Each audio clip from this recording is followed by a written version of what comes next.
The stars did not blink when he fell through them. They simply parted, like water refusing to argue with a stone, and somewhere in that silence, a prince of Saiyan blood tumbled out of one reality and into another. Warp fire bled purple and gold across a sky that had no business existing. A galaxy of skulls and cathedrals waited below, patient as a predator, ignorant of what had just arrived to mock it. And somewhere, deep in a golden throne on a golden world, a candle of a soul flickered, because for the first time in 10,000 years, something in the void had made it curious. Vegeta landed on his feet. Of course he did. He always landed on his feet, because falling on your face was for lesser warriors, and lesser warriors were a category he had spent his entire life refusing to belong to. The ground beneath his boots was black glass, fused from some old war he could not name, cracked in long veins like a dying star's skin. Above him, twin suns, one bloated and red, the other a furious white, bled light across a horizon jagged with spires that looked like teeth. He did not know this place. He did not recognize its smell, its gravity, its silence. And that, more than anything, offended him. He said, to no one. Because talking to no one had always suited him better than talking to most people. Another dimension, wonderful. As if Earth wasn't already full of idiots who couldn't tell a Super Saiyan from a house fire. He rolled his shoulder, felt his own ki simmering beneath his skin, present, obedient, waiting. Whatever had thrown him here, some warp storm's careless hunger, some crack in causality he'd stumbled through mid-spar with Goku on some otherwise unremarkable Tuesday, it hadn't stripped him of anything that mattered. His power was still his own. His pride was, disturbingly, also still fully intact. Small mercies. The wind here tasted of ash and old blood, and underneath that, something worse. A kind of psychic static, like a scream, held just below the threshold of hearing. Vegeta's brow furrowed. He was a warrior of instinct as much as strength, and instinct told him this place was wrong, in a way Namek had never been wrong, in a way even Frieza's ships, soaked in cruelty as they were, had never quite managed. There was a wrongness here that felt old, institutional, worshipped even. He began to walk, not because he had a destination, but because standing still had never suited him, and because somewhere in the back of his mind, the part he'd never admit existed, not even under torture, he wondered if Bulma would ever get him home, and hated that the wondering felt like weakness. It took less than an hour for the Imperium to notice him. They came in olive drab and holy wrath, a full platoon of the Astra Militarum's 88th Cadian rifles, rifles up, lasguns humming, with the particular whine that meant a trigger discipline drilled into men since childhood.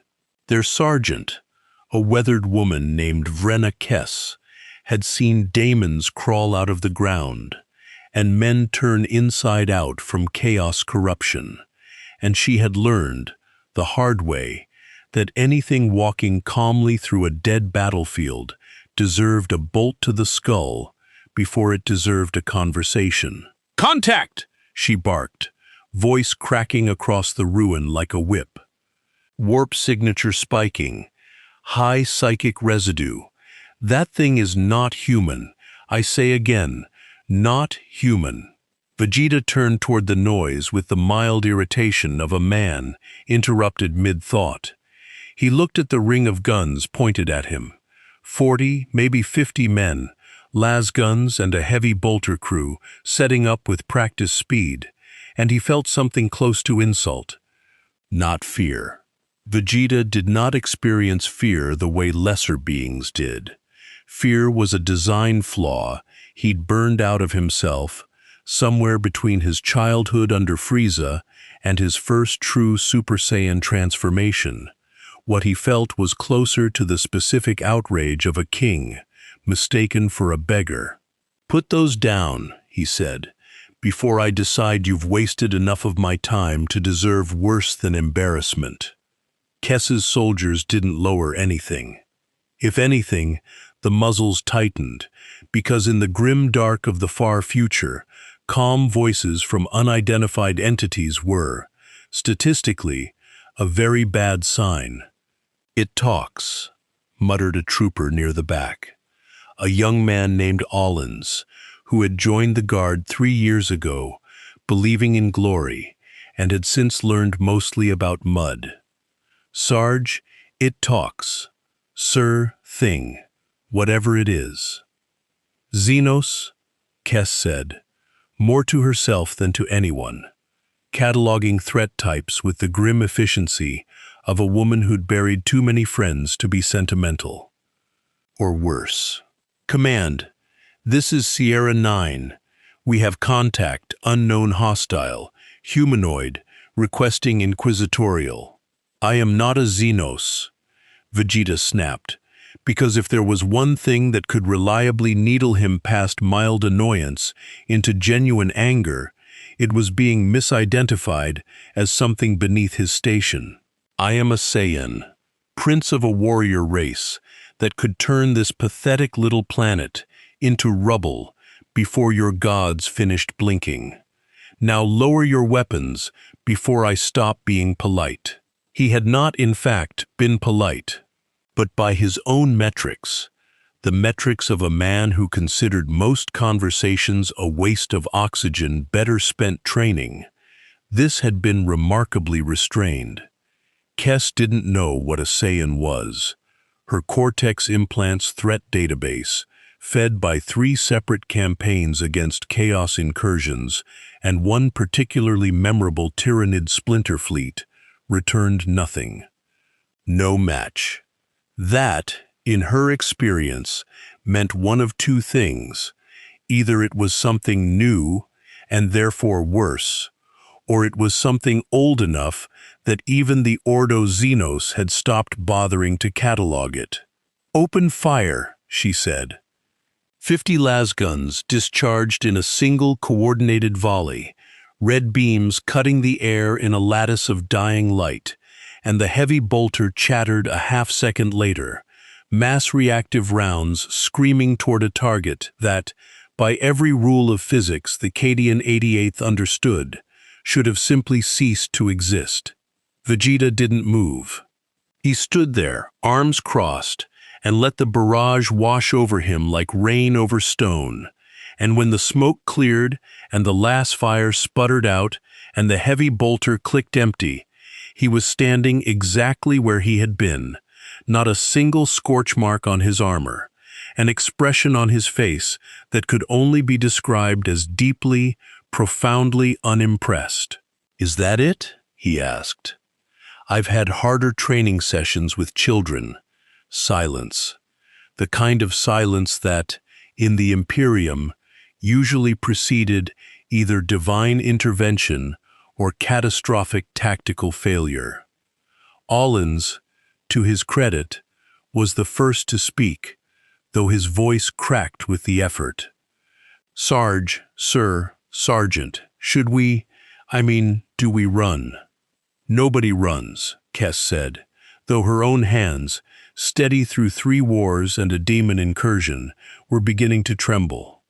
"Reload. Concentrated fire. Aim for the—" "I would suggest," Vegeta interrupted, taking a single step forward that made the entire platoon flinch as one organism, "that you save your ammunition. Not because I intend to hurt you." Here he paused, considering, the way a man considers whether a fly is worth swatting. "Well, not yet, but because you're embarrassing yourselves, and I've grown tired of watching it."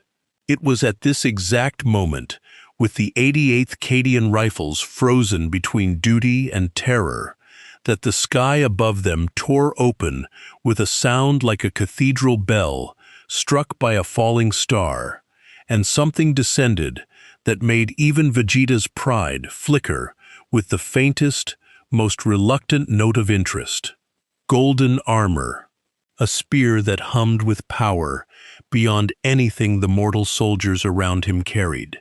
2 of them, then 4, then a full squad, landing in a loose crescent formation with the terrible unhurried grace of beings who had never once needed to hurry, because the universe had learned, 10,000 years ago, to be afraid on their behalf. Custodes.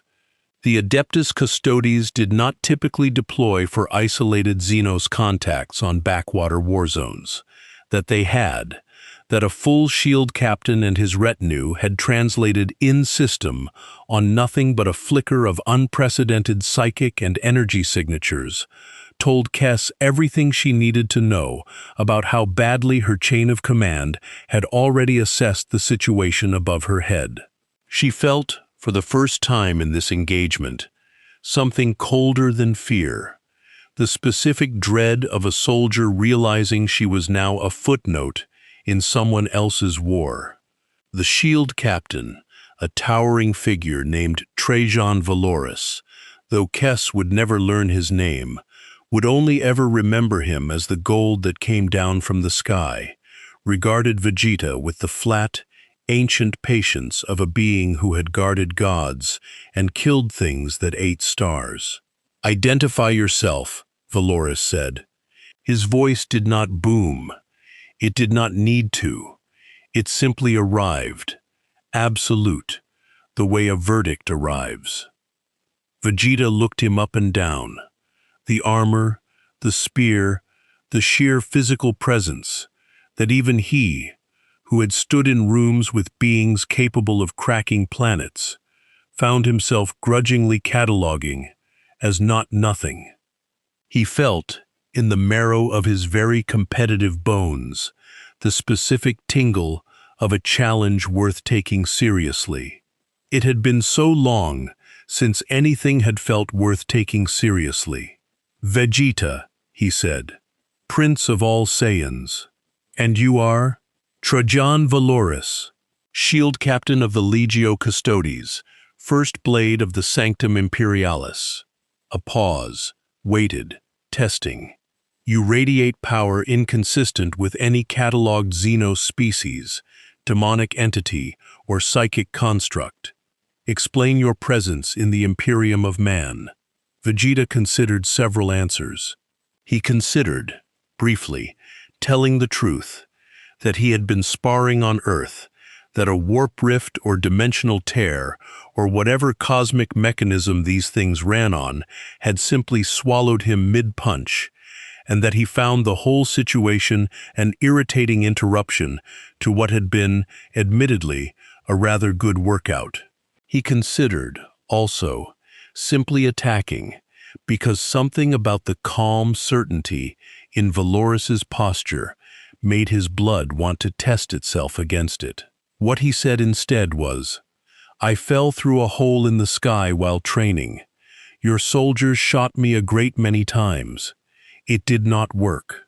I would very much like someone competent to explain where I am, and then I would very much like to go home. And if anyone else wastes my time in the interim, I will not be gentle about my displeasure." There was, among the assembled Custodes, the faintest ripple of something that might, in lesser beings, have been surprise. Custodians did not surprise easily. 10 millennia of guarding the God-Emperor of mankind had calcified most of them past the point of reacting to anything short of the apocalypse arriving in person. But something about the casual, contemptuous honesty of the answer, the sheer lack of guile in a galaxy built entirely from guile, faith, and desperate lies, registered, somewhere deep in Valoris's ancient mind, as anomalous. Notable, worth further study. You claim no allegiance to chaos. Valorous said slowly. No warp taint registers upon you, and yet your power signature exceeds tolerances we have only previously recorded in Primarchs and demon princes of significant rank. This is either an extraordinary coincidence or a lie so total it has become indistinguishable from truth. I don't lie, Vegeta said, with the flat, offended dignity of a man who considered lying beneath him, not out of virtue, but out of pride. Lying is for people too weak to simply be right.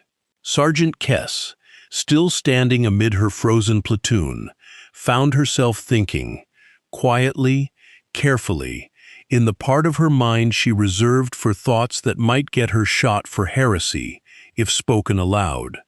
That whatever this thing was, human or Xenos, or something the Munitorum's classification manuals had no box for, it did not sound like chaos. Chaos always wanted something. Chaos always negotiated, wheedled, promised. This thing sounded, more than anything, like it simply wanted to be left alone, to be insufferable in peace. Valorous made his decision the way custodians always made decisions. Quickly, absolutely, with the full weight of an institution behind every word. You will accompany us, peacefully, if you are what you claim. The Inquisition will wish to interrogate the nature of your arrival. The Adeptus Terra will wish to determine whether you represent threat or asset.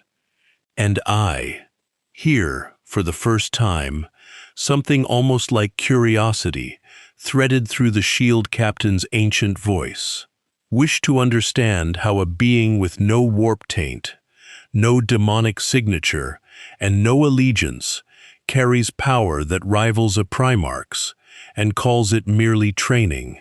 Vegeta weighed his options.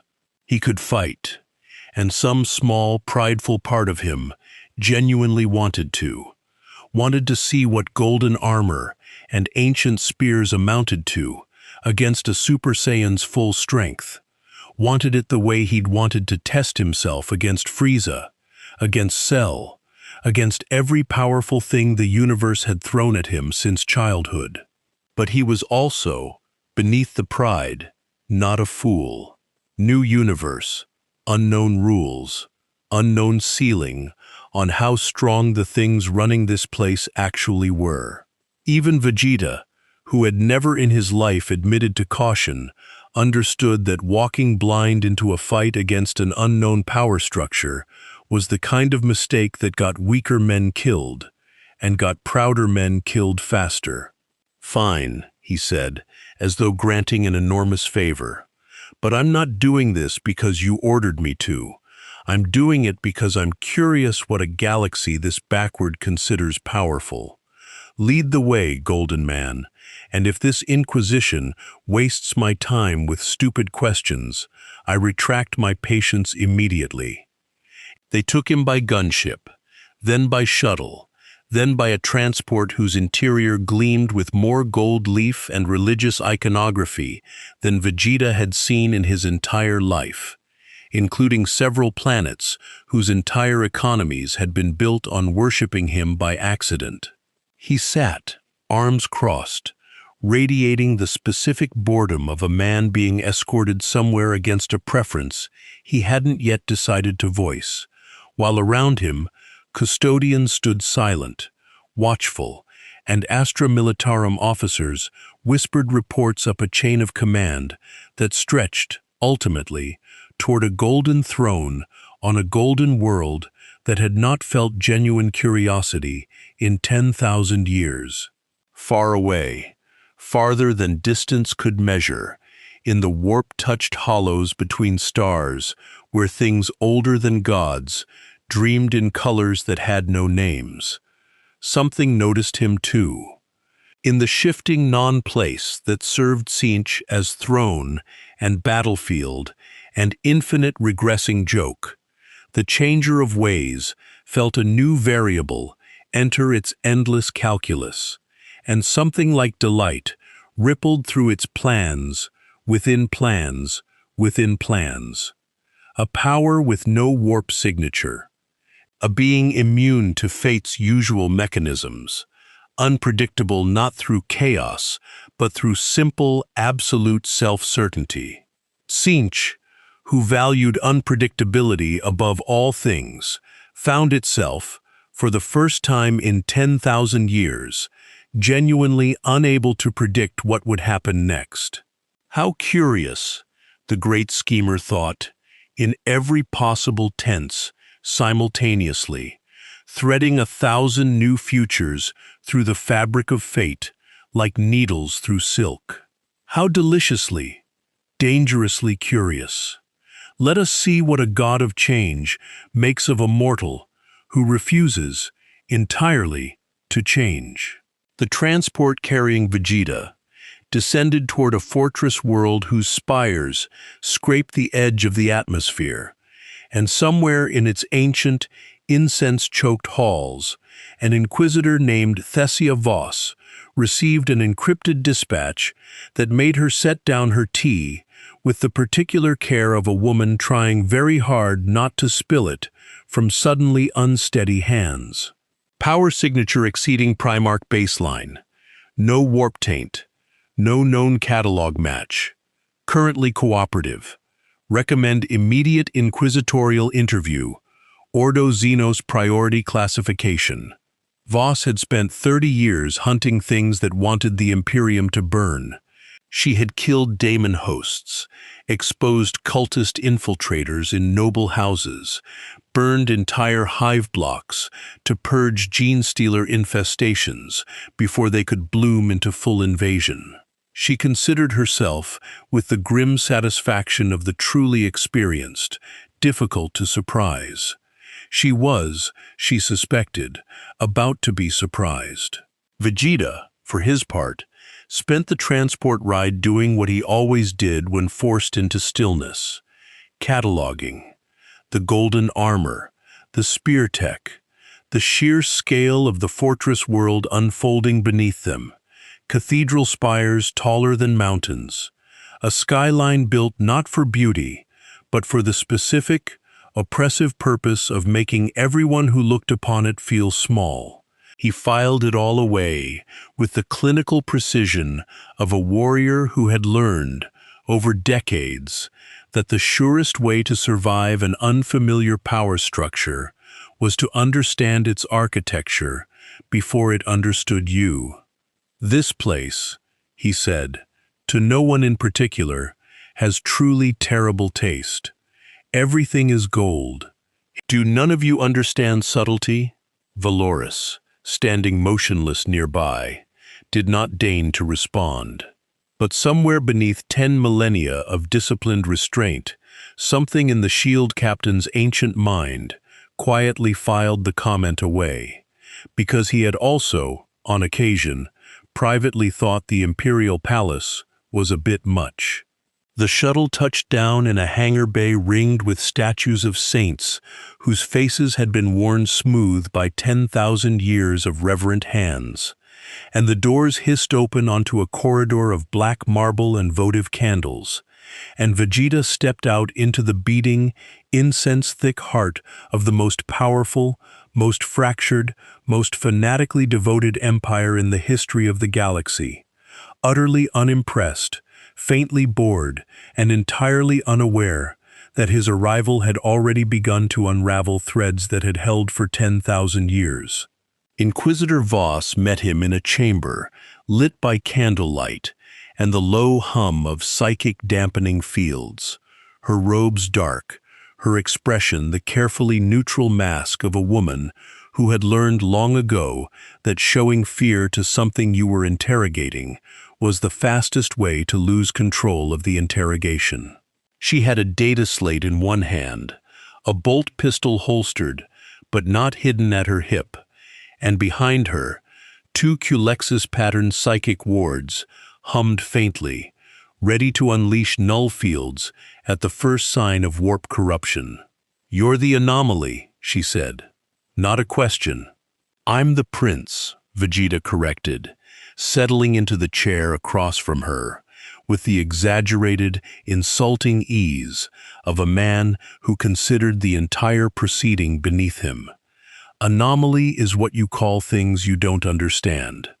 I'd have thought an inquisitor would have better vocabulary. Voss allowed herself, for exactly 1 second, something that might have been the ghost of a smile. She had interrogated chaos cultists who screamed prayers to dark gods, gene-stealer hybrids who begged for mercy in 3 languages, corrupted nobles who wept and bargained and offered secrets in exchange for their lives. She had never, in 30 years, interrogated someone who seemed simply irritated by the process. "Tell me how you arrived," she said. "Skip nothing. I will know if you lie." "I already told the Golden Man I don't lie," Vegeta said, leaning back, arms crossed. "I was training, on my world. A rival of mine, an idiot, but a strong idiot, and I were sparring, pushing our limits, the way warriors are supposed to. There was a tear, in the sky, in space. I don't know the mechanics. I've never cared about mechanics. I fell through it. I landed here. Your soldiers shot me. It didn't work. Your golden men arrived. Here I am." That is the entire story. If you require more detail, I don't have any, because I wasn't interested enough in the process to pay attention. Voss studied him for a long moment, cross-referencing everything he said against 30 years of pattern recognition, every tell she'd learned to spot in liars, heretics, and the possessed. She found nothing. Not because he was skilled at deception, she'd have caught skilled deception, but because there was, genuinely, nothing to catch. He was telling the truth, with the specific carelessness of someone who had never once in his life felt the need to perform sincerity. Because sincerity, to him, was simply the default state of being correct. "Your power," she said carefully. "The Custodes report indicates you withstood concentrated lasgun and heavy bolter fire without injury, that you register no warp corruption, that your biological readings are, and I quote the tech priest who ran your scan, impossible in ways that offend the machine god." "I train," Vegeta said, as though this explained everything, because to him it did. "I have trained since I was old enough to stand. I have fought gods, tyrants, monsters that ate planets for sport. I have died and come back stronger. This is not magic. This is not your warp. This is simply what happens when a warrior refuses, ever, to stop improving. Your soldiers point weapons at things and call it strength. I become the weapon. There is a difference, and it's the difference between everyone in this galaxy and me." It was, Voss reflected, an almost unbearably arrogant answer. It was also, disturbingly, exactly consistent with every scrap of data she'd been given. No warp signature meant no demonic bargain, no chaos corruption, no psychic pact of the kind that granted mortal men power beyond their station. Whatever Vegeta was, he had built himself. Through some process, the Imperium's finest minds would spend the next several months trying and failing to fully quantify, into something that simply was powerful, the way a mountain simply is tall, without negotiation, without cost, without divine bargain. "The ecclesiarchy will want to know if you're a god," Voss said, half to herself, jotting a note on her data slate. "Or a demon wearing a convincing mask. Either answer terrifies them equally." "Tell them I'm neither," Vegeta said, with the flat contempt of a man who had spent his entire life being underestimated by people less powerful than him, and had grown extremely tired of correcting the record. "Tell them I'm simply better than everything they've ever fought, and that if they'd like to test that claim, I would be delighted to demonstrate, at length and with great enthusiasm. Voss set down her data slate. Somewhere in the fortress above them, in a chamber gilded with the record of 10,000 years of holy war, word of the anomaly was already climbing the chain of command. Past inquisitorial cells, past ecclesiarchy cardinals nervously debating theological classification, past military logisticians trying to determine threat tier, all the way up toward a throne that had not, in 10 millennia, felt a flicker of anything resembling surprise. And in the warp, in the shifting non-geometry where gods dreamed impossible dreams, Tzeentch watched the threads of fate twist around this new, unpredictable variable, and felt, for the first time in longer than mortal minds could comprehend, the specific, delicious vertigo of not knowing what came next. Because somewhere out past the fortress world's void shields, in the black between stars, something else had also noticed the anomaly's arrival, a wog building momentum across 3 neighboring systems. An orc warlord named Gruk Face Masha, whose crude psychic instincts, however unrefined, had just felt a new kind of fight enter the galaxy, and had grinned the wide, gap-toothed grin of a creature who lived for exactly this kind of opportunity. And further still, in warp currents thick with rot and whispered promises, a cult of Nurgle's rot had begun to stir, sensing an anomaly whose refusal to be corrupted, whose stubborn insistence on remaining simply, entirely himself, represented, to a god who fed on decay and transformation, the single most interesting target it had encountered in 10,000 years. The Prince of all Saiyans, meanwhile, sat in an interrogation chamber, lit by candles, arms crossed, faintly bored, waiting for someone, anyone, in this absurd, gold-plated, grimly self-serious galaxy, to finally give him a fight worth his time. "So," Vegeta said, breaking the silence, "are we done with the pointless questions? Or does your Inquisition have more theater to perform before someone brings me something to eat? I've been informed this body still requires food, which is frankly the most disappointing thing I've learned since arriving."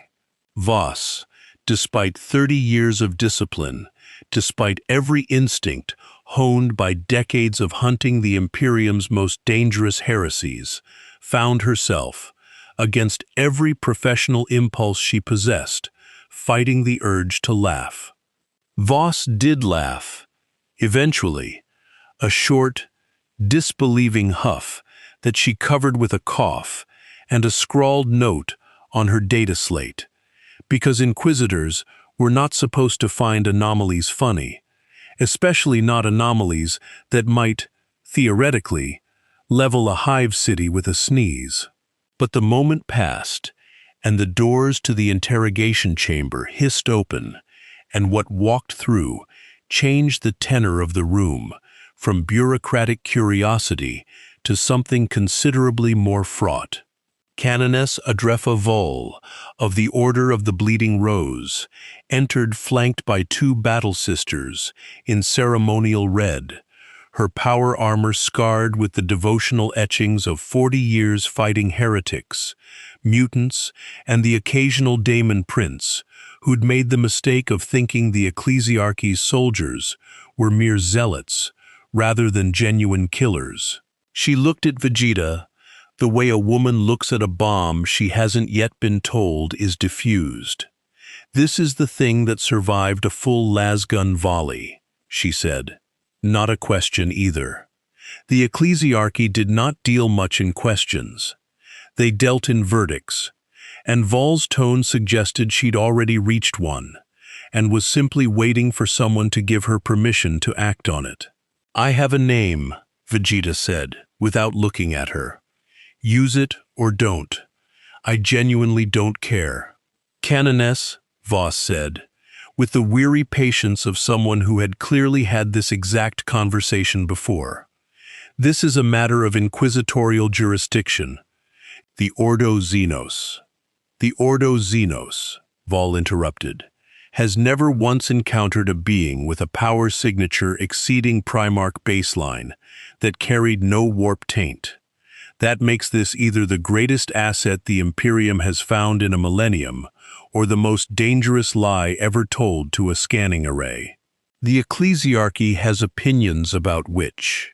Vegeta, listening to two women argue about his classification as though he were livestock at an auction, felt his patience, already thin, already stretched by an afternoon of gold armor, incense, and bureaucratic theater, begin to fray in earnest. "I am going to say this once," he said, standing, and something in the way he stood made both Battle Sisters' hands twitch toward their weapons. "And then I am going to stop being patient about repeating myself. I am not your asset. I am not your heretic. I am not a puzzle for your little religious court to solve. I am a warrior, and warriors do not sit still while lesser beings argue about their worth. If you want to know what I am, put someone in front of me who can actually test it, and stop wasting my time with words." Foal's expression didn't change, but something in her posture did. A recalibration, the kind soldiers make when a threat assessment updates in real time. "You want a duel," she said. "I want," Vegeta said, "for something in this galaxy to finally be interesting." It was, in the end, Valoris who granted the request, not out of indulgence, but out of the same cold calculus that governed every custodian decision. If the anomaly's power was real, better to confirm it in a controlled arena than an uncontrolled crisis. If it was somehow false, a custodian honor guard would end the deception in seconds. Either way, data would be gathered, and data was the Imperium's oldest religion, older even than the Emperor's own worship, because data was what let you survive long enough to pray. They took him to a training yard, deep within the fortress world, a vast chamber of reinforced adamantium walls, scarred by centuries of live-fire drills, ringed by observation galleries, where inquisitors, tech priests, and an increasingly nervous cluster of ecclesiarchy officials gathered to watch. Vegeta rolled his shoulders, feeling something in his chest loosen for the first time since arriving. The specific, uncomplicated joy of a fight finally, actually about to happen. His opponent was a single custodian, a custos named Aphar Sundrian, chosen not because he was Valoris's strongest. Valoris would never risk a true asset on an unknown variable, but because he was expendable in the specific, brutal calculus the custodes reserved for necessary tests. Sundrian did not consider himself expendable.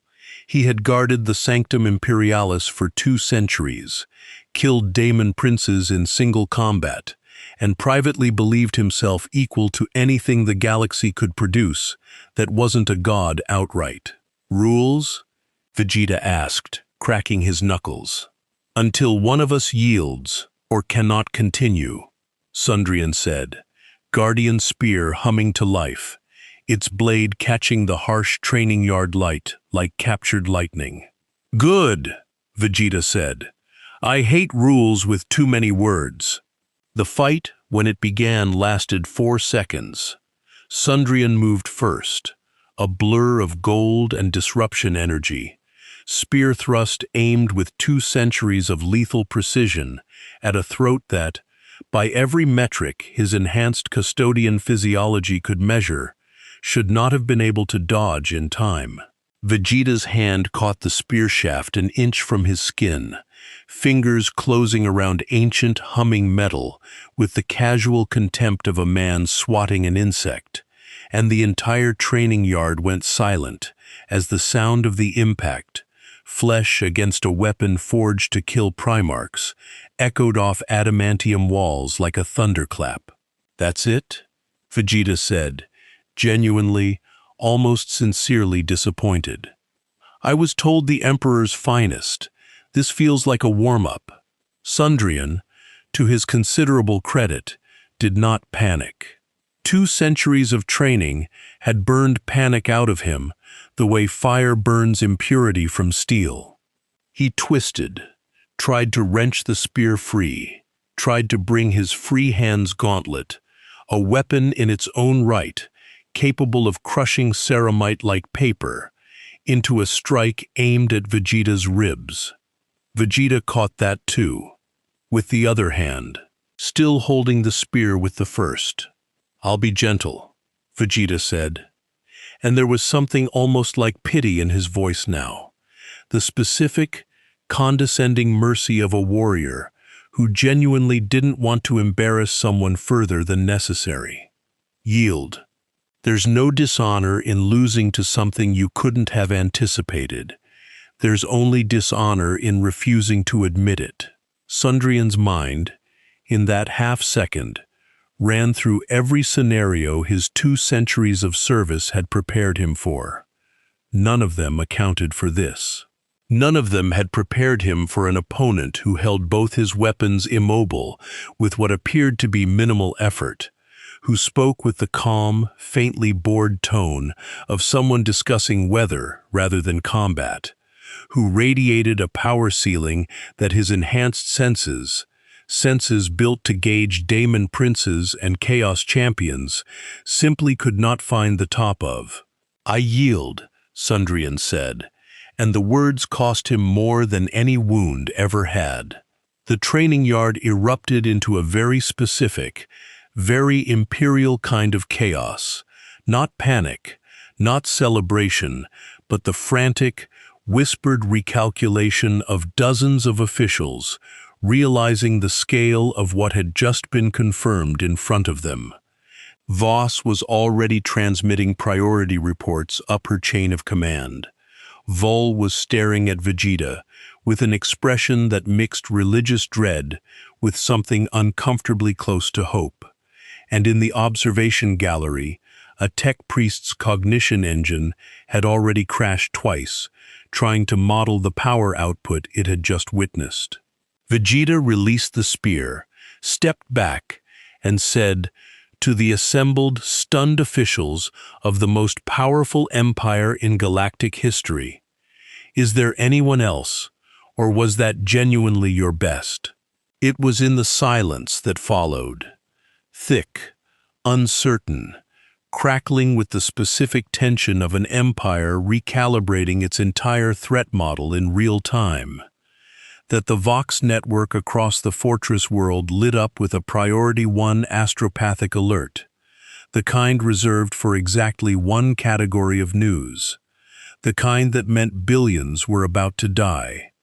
A chaos incursion, not a raid, not a cult uprising, but a full demonic breach, tearing open across the Cadian Gate's secondary defense line, a warp rift the size of a small moon, vomiting cornate berserkers and blood-slick horrors onto a fortress world 3 systems away. Its screaming, joyous violence, audible even through the astropathic relay as a psychic scream that made 3 sanctioned psychers in the receiving chamber collapse, noses bleeding, minds briefly overwhelmed by the sheer, ecstatic malice bleeding through the warp. Valorous received the report with the flat, immediate focus of a being built entirely for exactly this kind of moment. "Cornate Daemon Host," he said, reading the astropathic transcript. "Bloodthirster class, minimum, possibly greater. The garrison reports." He paused, and something in that pause made even Voss go pale. "The garrison reports it is laughing." "Bloodthirsters don't laugh," Vol said. "They roar. They rage. Laughter is worse," Valoris said. "Laughter means it isn't afraid of anything we're about to send at it." Vegeta, listening to this exchange with the specific, sharpening interest of a man who had just been told, essentially, that a genuinely dangerous fight might be imminent, felt something in his chest lift for the first time since he'd fallen through the sky. "A demon," he said. "A greater demon," you said. "How much stronger than your gold-armored friend, roughly? Give me a number. I like numbers." "There is no accurate scale," Valoris said. "A bloodthirster of Khorne is a manifestation of a chaos god's will, given physical, murderous form. It has killed space marine companies. It has killed Primarchs, on occasion, when circumstances favored it. It is not a thing you fight for sport." "Good," Vegeta said, and the smile that spread across his face was the first genuine, unrestrained expression he'd shown since arriving in this entire absurd gold-plated galaxy. "Then it might actually be worth my time. Take me there." "Absolutely not," Vol said. At the exact same moment Voss said, "That is deeply against protocol," and Valoris said nothing at all, because Valoris was already calculating, with the cold, patient logic of an institution built to survive 10,000 years of exactly this kind of crisis, whether an unknown, untested, but demonstrably godlike power might be exactly the asset a doomed garrison 3 systems away desperately needed. "You will accompany a strike force," Valoris said finally, overriding both objections with the simple, absolute authority of someone who outranked everyone else in the room by several orders of political magnitude. "You will be observed. You will be tested under fire, and if the bloodthirster proves too much for you—" "It won't," Vegeta said.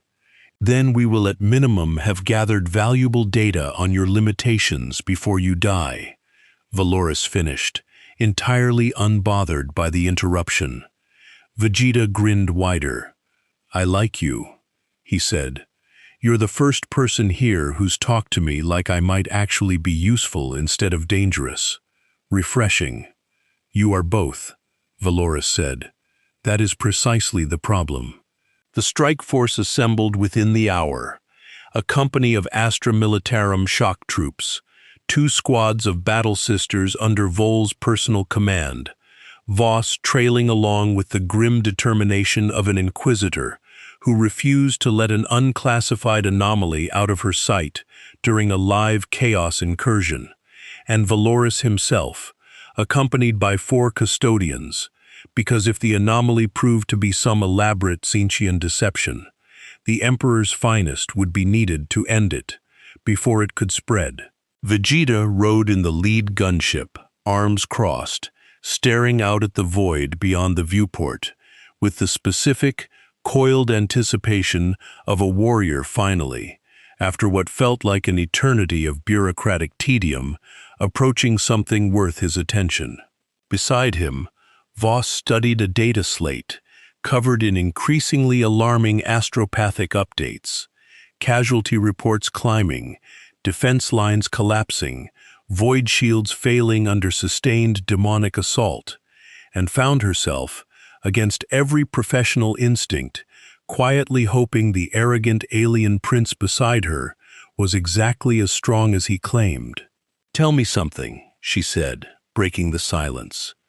"This Super Saiyan state your file mentions, the golden transformation the tech priests flagged in your biological scans, as a latent power reservoir. Is that your maximum?" Vegeta's smile turned sharp, private, the expression of a man who had spent his entire life being underestimated and had learned to enjoy the exact moment that underestimation broke. "No," he said, "it's not even close." Below them, the fortress world of Caldeus Secundus burned, its void shields flickering under the weight of a chaos incursion that had already reduced 2 hive cities to abattoirs of screaming, gene-locked steel, and at the heart of the carnage, wreathed in blood mist and delighted, echoing laughter, A bloodthirster of Khorne carved a path through Imperial defenders with an axe the size of a baneblade, utterly, gloriously unaware that the single most dangerous thing to ever cross into this galaxy was 30 minutes out and already looking forward to the fight. "We make planetfall in 20 minutes, Valoris said, over the gunship's vox. "Prince Vegeta, I would ask you to reconsider engaging directly until we understand." "You can ask," Vegeta said, watching the burning world grow larger in the viewport, feeling his own power stir beneath his skin, like a held breath finally about to be released. "But I already know my answer. I've spent an entire afternoon being shot at, questioned, and stared at like a specimen. I would very much like, now, to simply hit something, preferably something that can survive the first hit. I'm tired of disappointment." Sergeant Kess, watching the gunship's status feed from the rear compartment, reassigned, against her protests, to accompany the strike force as a liaison who'd already survived direct contact with the anomaly, found herself thinking, with the specific, grim humor of a soldier who'd seen too much to be surprised by anything anymore, that she had joined the Astra Militarum, expecting to die for the Emperor against chaos, orcs, or tyrannids, and had never once expected her most memorable campaign to involve babysitting an alien prince who complained about being bored during a demonic invasion. The gunship descended through Caldeus Secundus's ash-choked atmosphere, the burning hive spires resolving into detail below. Flame, wreckage, the distant screaming chorus of Khornate berserkers carving through the last defensive lines with an enthusiasm that bordered on religious ecstasy. And Vegeta watched it all with the sharp, focused calm of a warrior finally, after an entire day of tedium, about to do the one thing he had always been best at. He did not pray, because Vegeta had never prayed to anything in his life. Considering the practice a confession of weakness, he refused to make even under threat of death. He did not hesitate, because hesitation was a luxury for warriors who doubted themselves, and Vegeta had burned all his doubt away decades ago, in the fires of every impossible fight he'd survived, to become exactly what he was. He simply watched the ground rise up to meet him, felt the gunship's ramp begin to lower, and allowed himself, for the first time since falling through the sky, a single moment of genuine, uncomplicated anticipation. "Right," he said, stepping toward the opening ramp, as the gunship's engines screamed against the planet's gravity well, ash and demonic fire visible now, in the near distance, the bloodthirster's roaring laughter, audible even over the vox static. "Let's see if this galaxy's greater demons are worth the name." The gunship's ramp hit the ash-slick ground with a groan of tortured metal, and Vegeta walked down it without waiting for a tactical briefing, without waiting for Valoris's cautious hand signals, without waiting for anything at all except the specific, magnetic pull of a fight, finally worth having. Caldeus Secundus unfolded around him in shades of orange and black, burning refineries, collapsed transit spires, the distant silhouettes of Imperial Guard positions holding a line that was, statistically, already lost. The air tasted of promethium smoke and copper, and beneath it, that same warp-static wrongness he'd felt since arrival. Except here, it wasn't background noise. Here it screamed. "Contact bearing 310, a trooper called out, voice raw with the specific fear of a man who'd already watched his squad mates die screaming an hour ago and hadn't yet processed it. "Khornate host, minimum company strength, and the big one, sir, the big one still killing," Vol finished grimly, deploying her battle sisters into a defensive crescent, with the brisk, practiced efficiency of a woman who had buried this exact tactical situation a dozen times before and hated it every single time. Prince Vegeta, I would strongly advise. You'd advise me to hang back, Vegeta said, not looking at her, eyes fixed on the boiling column of blood mist and fire half a kilometer distant, where something vast moved with a grace that seemed obscene given its size. I heard you the first time. My answer hasn't changed. He walked forward, alone, because that was, fundamentally, who Vegeta was.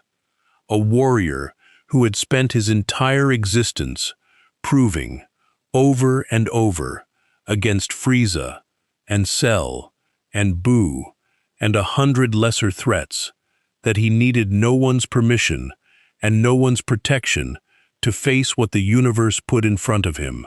Valorous made a sound that might, in a lesser being, have been a sigh, and gestured his 4 custodians forward in support formation, not because he expected Vegeta to need it, but because protocol was protocol, and protocol had kept the Imperium alive for 10,000 years, through sheer, stubborn adherence to procedure, even when procedure felt absurd.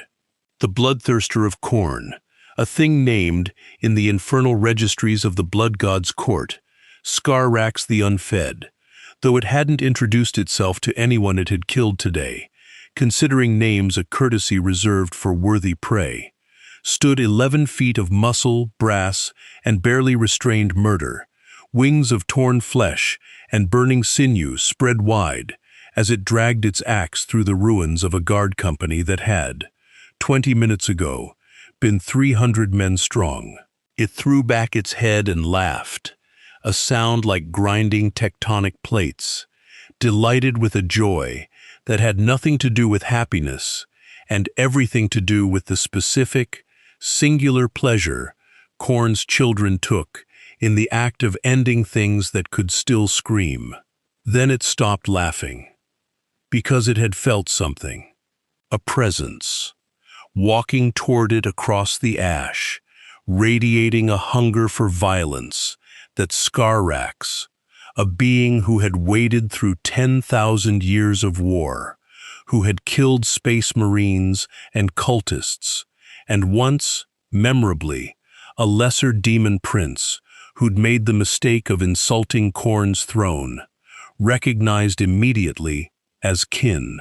Not chaos-touched kin, something stranger, something that wanted to fight with the same pure, uncomplicated joy Scarrax himself felt, but wore no mark, carried no warp taint, prayed to no god at all. Interesting, the bloodthirster thought, in the guttural, blood-soaked cadence that passed for its inner voice. A warrior, not a coward hiding behind guns and prayers. A warrior, walking toward me alone.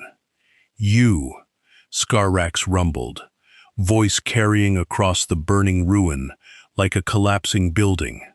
Smell like a fight worth having. You, Vegeta replied, stopping 30 meters out, rolling his shoulders with the casual, contemptuous ease of a man sizing up an opponent he'd already decided was manageable. Smell like something that's been killing things too weak to fight back. That's not the same as being strong. That's just being big. Scarrax's grin widened, brass teeth catching the firelight, and something in its ancient, murder-soaked mind recalibrated with genuine, unfamiliar delight. Insults. This small, strange thing was insulting a bloodthirster of Khorne to its face with the casual disregard of someone who had genuinely never once considered the possibility of losing. I have killed Primarchs, Scarrax said. I've killed gods, Vegeta said. Actual ones.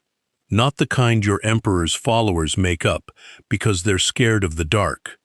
Real gods, with real power, who thought exactly what you're thinking right now. That size and volume were the same thing as strength. They were wrong. You're about to be wrong too.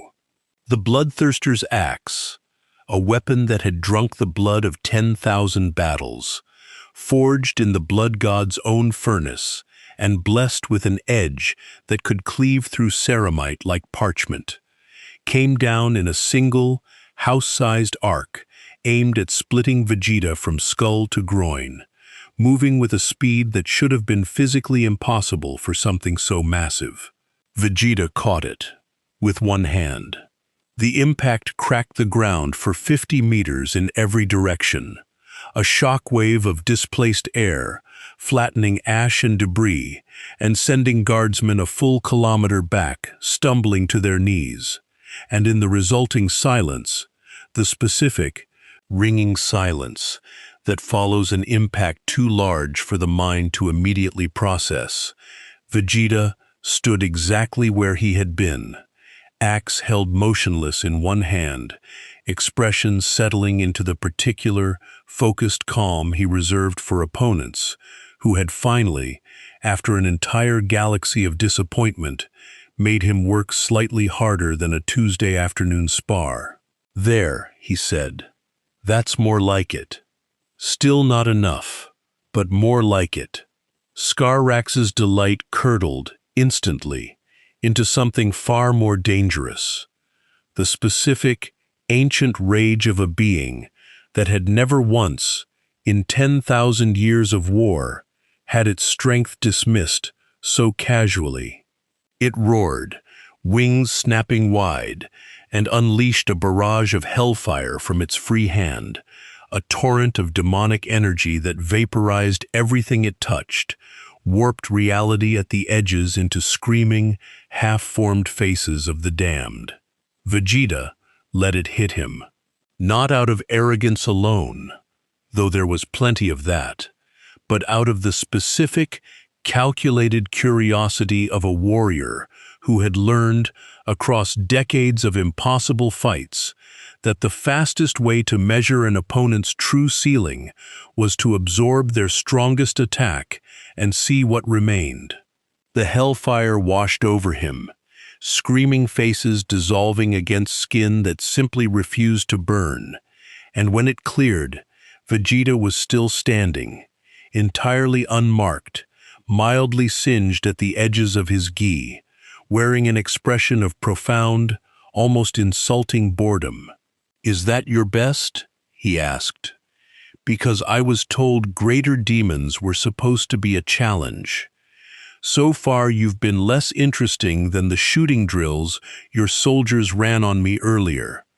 "Enough talk," Scarrax bellowed, and abandoned its axe entirely, closing the distance in a single, wing-assisted leap, claws extended, intent purely on physical destruction now, the specific, uncomplicated fury of a predator that had never once needed strategy, because strength had always been enough. It should have worked. Against anything else in the galaxy, it would have worked. Vegeta sidestepped, almost lazily, and drove a single punch into the Bloodthirster's exposed ribs, with a genuine, measured fraction, of his full strength, and the sound that resulted was less like an impact and more like a small building collapsing in on itself. Scarrax's massive form folded around the blow, breath leaving its lungs in an explosive, involuntary gasp, and it staggered backward, wings flaring for balance, brass armor visibly dented where fist had met flesh. In the observation feed relayed back to the Strike Force's command tent, Vol watched the exchange with an expression that mixed religious terror with something dangerously close to hope, murmuring a prayer she hadn't spoken aloud since she was a novice. Voss simply stared, data slate forgotten in her hand, recalculating every threat model she'd built over 30 years of inquisitorial service. And Valoris, ancient, unshakable, 10,000 years disciplined past the point of easy surprise, felt something in his chest that he hadn't felt since witnessing the Emperor's own power on the rare occasions protocol had allowed him proximity to the throne. This, Valoris thought, watching a single punch stagger a bloodthirster of Khorne, is either the greatest gift the Imperium has ever received, or the beginning of the greatest catastrophe since the Horus Heresy, and I cannot, with any confidence, say which. Skarax recovered, snarling. Blood, its own, unfamiliar and humiliating, trickling from a mouth that had never once tasted defeat. Something ancient and instinctive in its chaos-forged psyche recognized, for the first time in its existence, the specific vertigo of facing something it could not simply outmuscle, outscale, or outlast. And Khorne's children did not, as a rule, know how to process that vertigo gracefully. "What are you?" It roared, and the question carried, beneath its fury, the first genuine note of something like fear. "I told your golden friends already," Vegeta said, settling into a stance, feeling the familiar, welcome heat of his own power beginning to properly rise for the first time since arriving in this galaxy. "I'm the Prince of all Saiyans, and you're about to learn exactly what that means, because I've been holding back out of curiosity, and you've officially used up my patience for curiosity." Golden light began to bloom around him, not the diffuse, ambient light of imperial power fields, or the sickly, warp-bled glow of demonic energy, but something else entirely, something that felt, to every psychically sensitive being, watching from kilometers away, like a small sun deciding, quite suddenly, to be born at ground level. Ash lifted in a widening circle around Vegeta's feet. The air itself seemed to compress, then expand, then scream with the specific pressure of a power finally being allowed to exist at something closer to its real scale. Skarax, watching this transformation with the dawning, horrified recognition of a predator realizing, too late, that it had mistaken a sleeping mountain for a hill, did the only thing 10,000 years of unbroken cornate instinct allowed it to do. It attacked anyway. Because retreat was not a concept the Blood God's children understood. Because dying in glorious, hopeless combat against an overwhelming enemy was, in Khorne's specific and brutal theology, not a tragedy but an honor, the purest possible expression of the only value that mattered. Skarax came in with everything it had left. Claws, fire, the crude but devastating weight of 11 feet of muscle moving at a speed that had, until 30 seconds ago, been the fastest thing most mortals in the galaxy would ever witness. Vegeta met it halfway, fully transformed now, gold hair standing in defiance of every law of physics the Imperium's finest minds understood, and the punch he threw, not held back this time, not measured, not curious anymore, simply full and complete and absolute, connected with the bloodthirster's chest with a sound that split the sky. Skarax the Unfed, bloodthirster of Khorne, veteran of 10,000 years of war, killer of Primarchs, did not scream. It simply ceased, in the specific and instructive way that things cease when struck by something operating on an entirely different order of magnitude, its massive form disintegrating into warp mist and drifting embers that scattered across the ash-choked ruin of Caldeus Secundus like the world's most expensive fireworks display. Silence fell. The kind of silence that comes after something has been unmade, rather than merely killed. Vegeta stood alone in the crater his fight had carved, gold light slowly fading from around him, breathing evenly, expression settling back into its default state of faint, familiar dissatisfaction. "Huh," he said, "to the burning ruin, to the stunned strike force, half a kilometer back, to no one in particular. One punch. I was hoping for at least two." The silence that followed was not the silence of relief.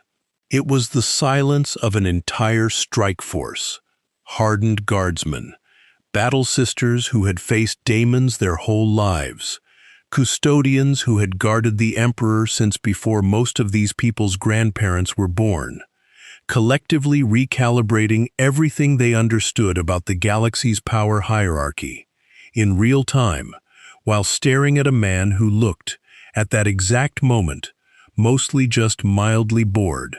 Sergeant Kess, watching from the command position, found herself laughing. A short, disbelieving, slightly hysterical sound, because after everything she'd survived today, the only appropriate response to watching a Chaos God's manifest wrath get one-punched into oblivion was apparently laughter. Beside her, a trooper named Ollins had simply sat down in the ash, staring at nothing, quietly recalculating his entire understanding of what he'd signed up for when he joined the Guard. Valoris moved first, striding toward Vegeta across the crater with the careful, measured pace of a being reassessing threat classification in real time. That, he said, was a bloodthirster, a greater demon, a being that has, in recorded history, required the combined efforts of entire Space Marine chapters to defeat. "It was slow," Vegeta said, shrugging, though something in his posture, a faint, satisfied looseness in his shoulders, suggested the fight had scratched an itch he'd been carrying since he fell through the sky.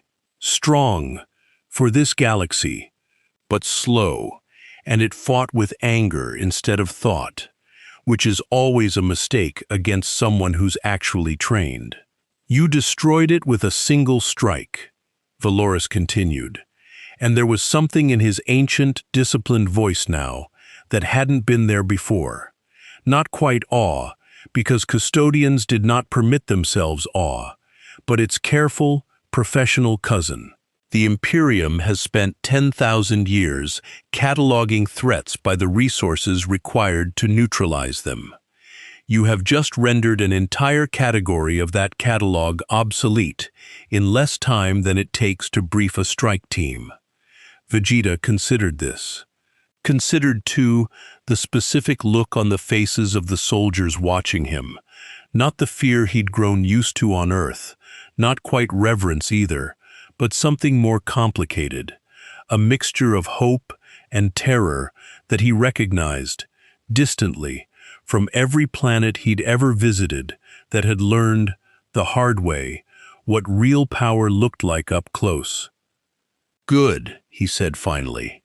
"Then maybe someone in this galaxy will finally stop wasting my time with lasguns and start bringing me actual challenges."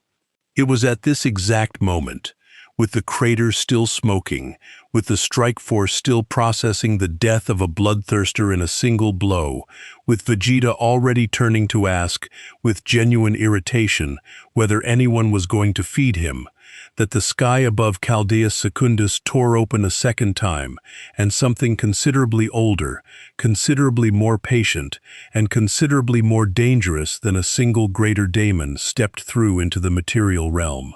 It did not arrive with fire or fury. It arrived the way a shadow arrives at dusk, gradually, inevitably, as though it had simply always been there, and the light had only just now stopped hiding it.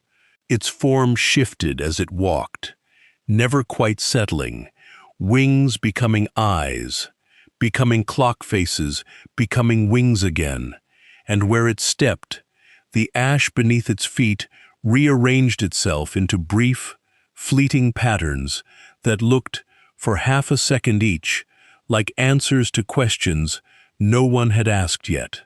"How wonderful," said the Herald of Chiench, in a voice made of 1,000 simultaneous whispers, each one slightly out of sync with the others. a peace the board did not account for. Do forgive the intrusion, little prince. My master has been dying, in the specific way we prefer, to meet you. Vegeta turned toward the new arrival with the flat, weary expression of a man who had genuinely, sincerely hoped his day was finished, providing him with things to fight. "Oh, for the love of," he muttered. "What now?" "Now," the herald said, and its shifting form rippled with something that might have been amusement, might have been calculation, might have been both simultaneously, because with Tzeentch's servants, such distinctions rarely mattered. "Now, little prince, you get to have the conversation this entire galaxy has been building toward since the moment you fell out of the sky. My master wishes to speak with you, not fight you, though that remains, of course, an option, should you prove tiresome. Speak. About faith, about change, about whether a warrior who refuses, so absolutely, to be anything other than exactly what he already is, might be the most interesting thing to happen to this galaxy in 10,000 years. Valorus's spear was already leveled. 4 custodians closing formation around the herald, with the immediate, absolute readiness of beings who understood, better than anyone alive, exactly how dangerous a servant of the changer of ways could be, even in casual conversation. Foal had already begun murmuring a litany of protection, her battle sisters forming up with bolters raised. Voss simply watched, data slate forgotten, understanding with cold, professional clarity that whatever came next would define the rest of this campaign, possibly the rest of the war, possibly more.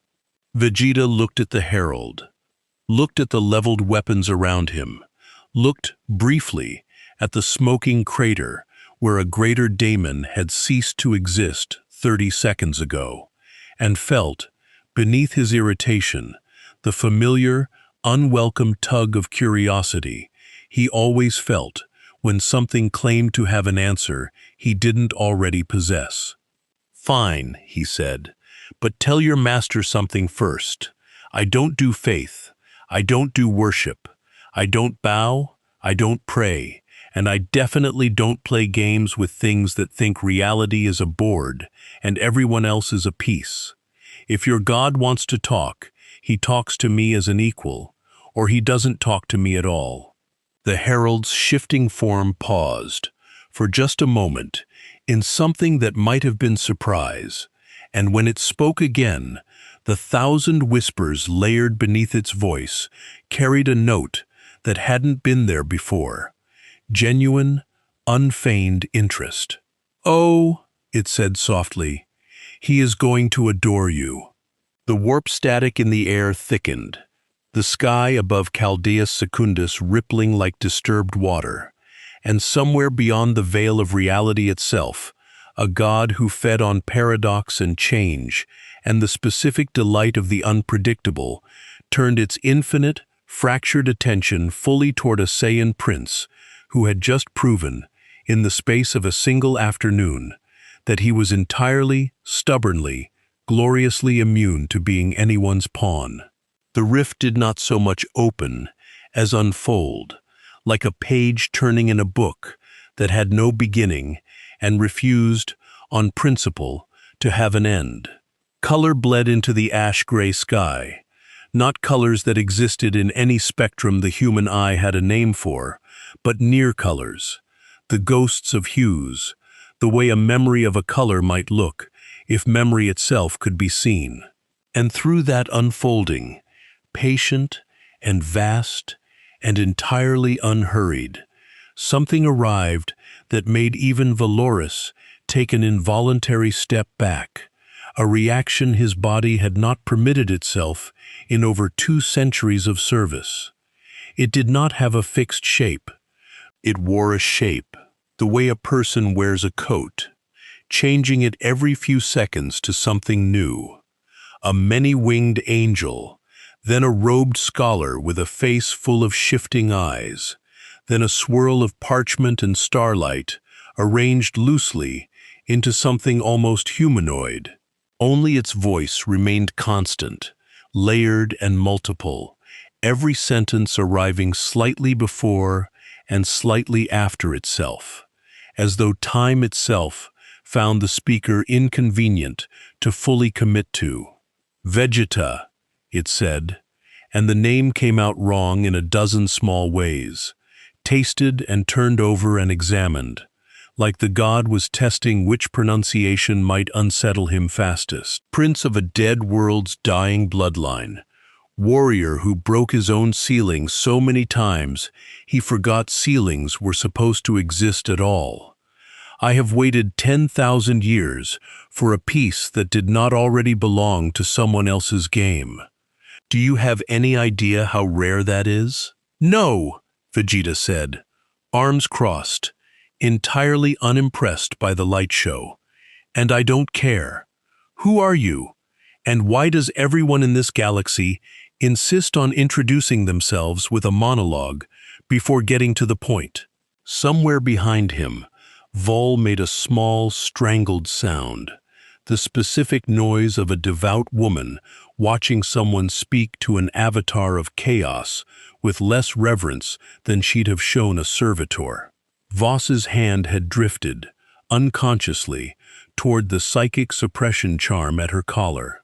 Valoris said nothing at all, because Valoris's entire being was currently occupied with calculating, in real time, at what threshold this conversation would require lethal intervention, and whether lethal intervention against a Tzeentchian avatar of this apparent magnitude was even survivable for anyone present.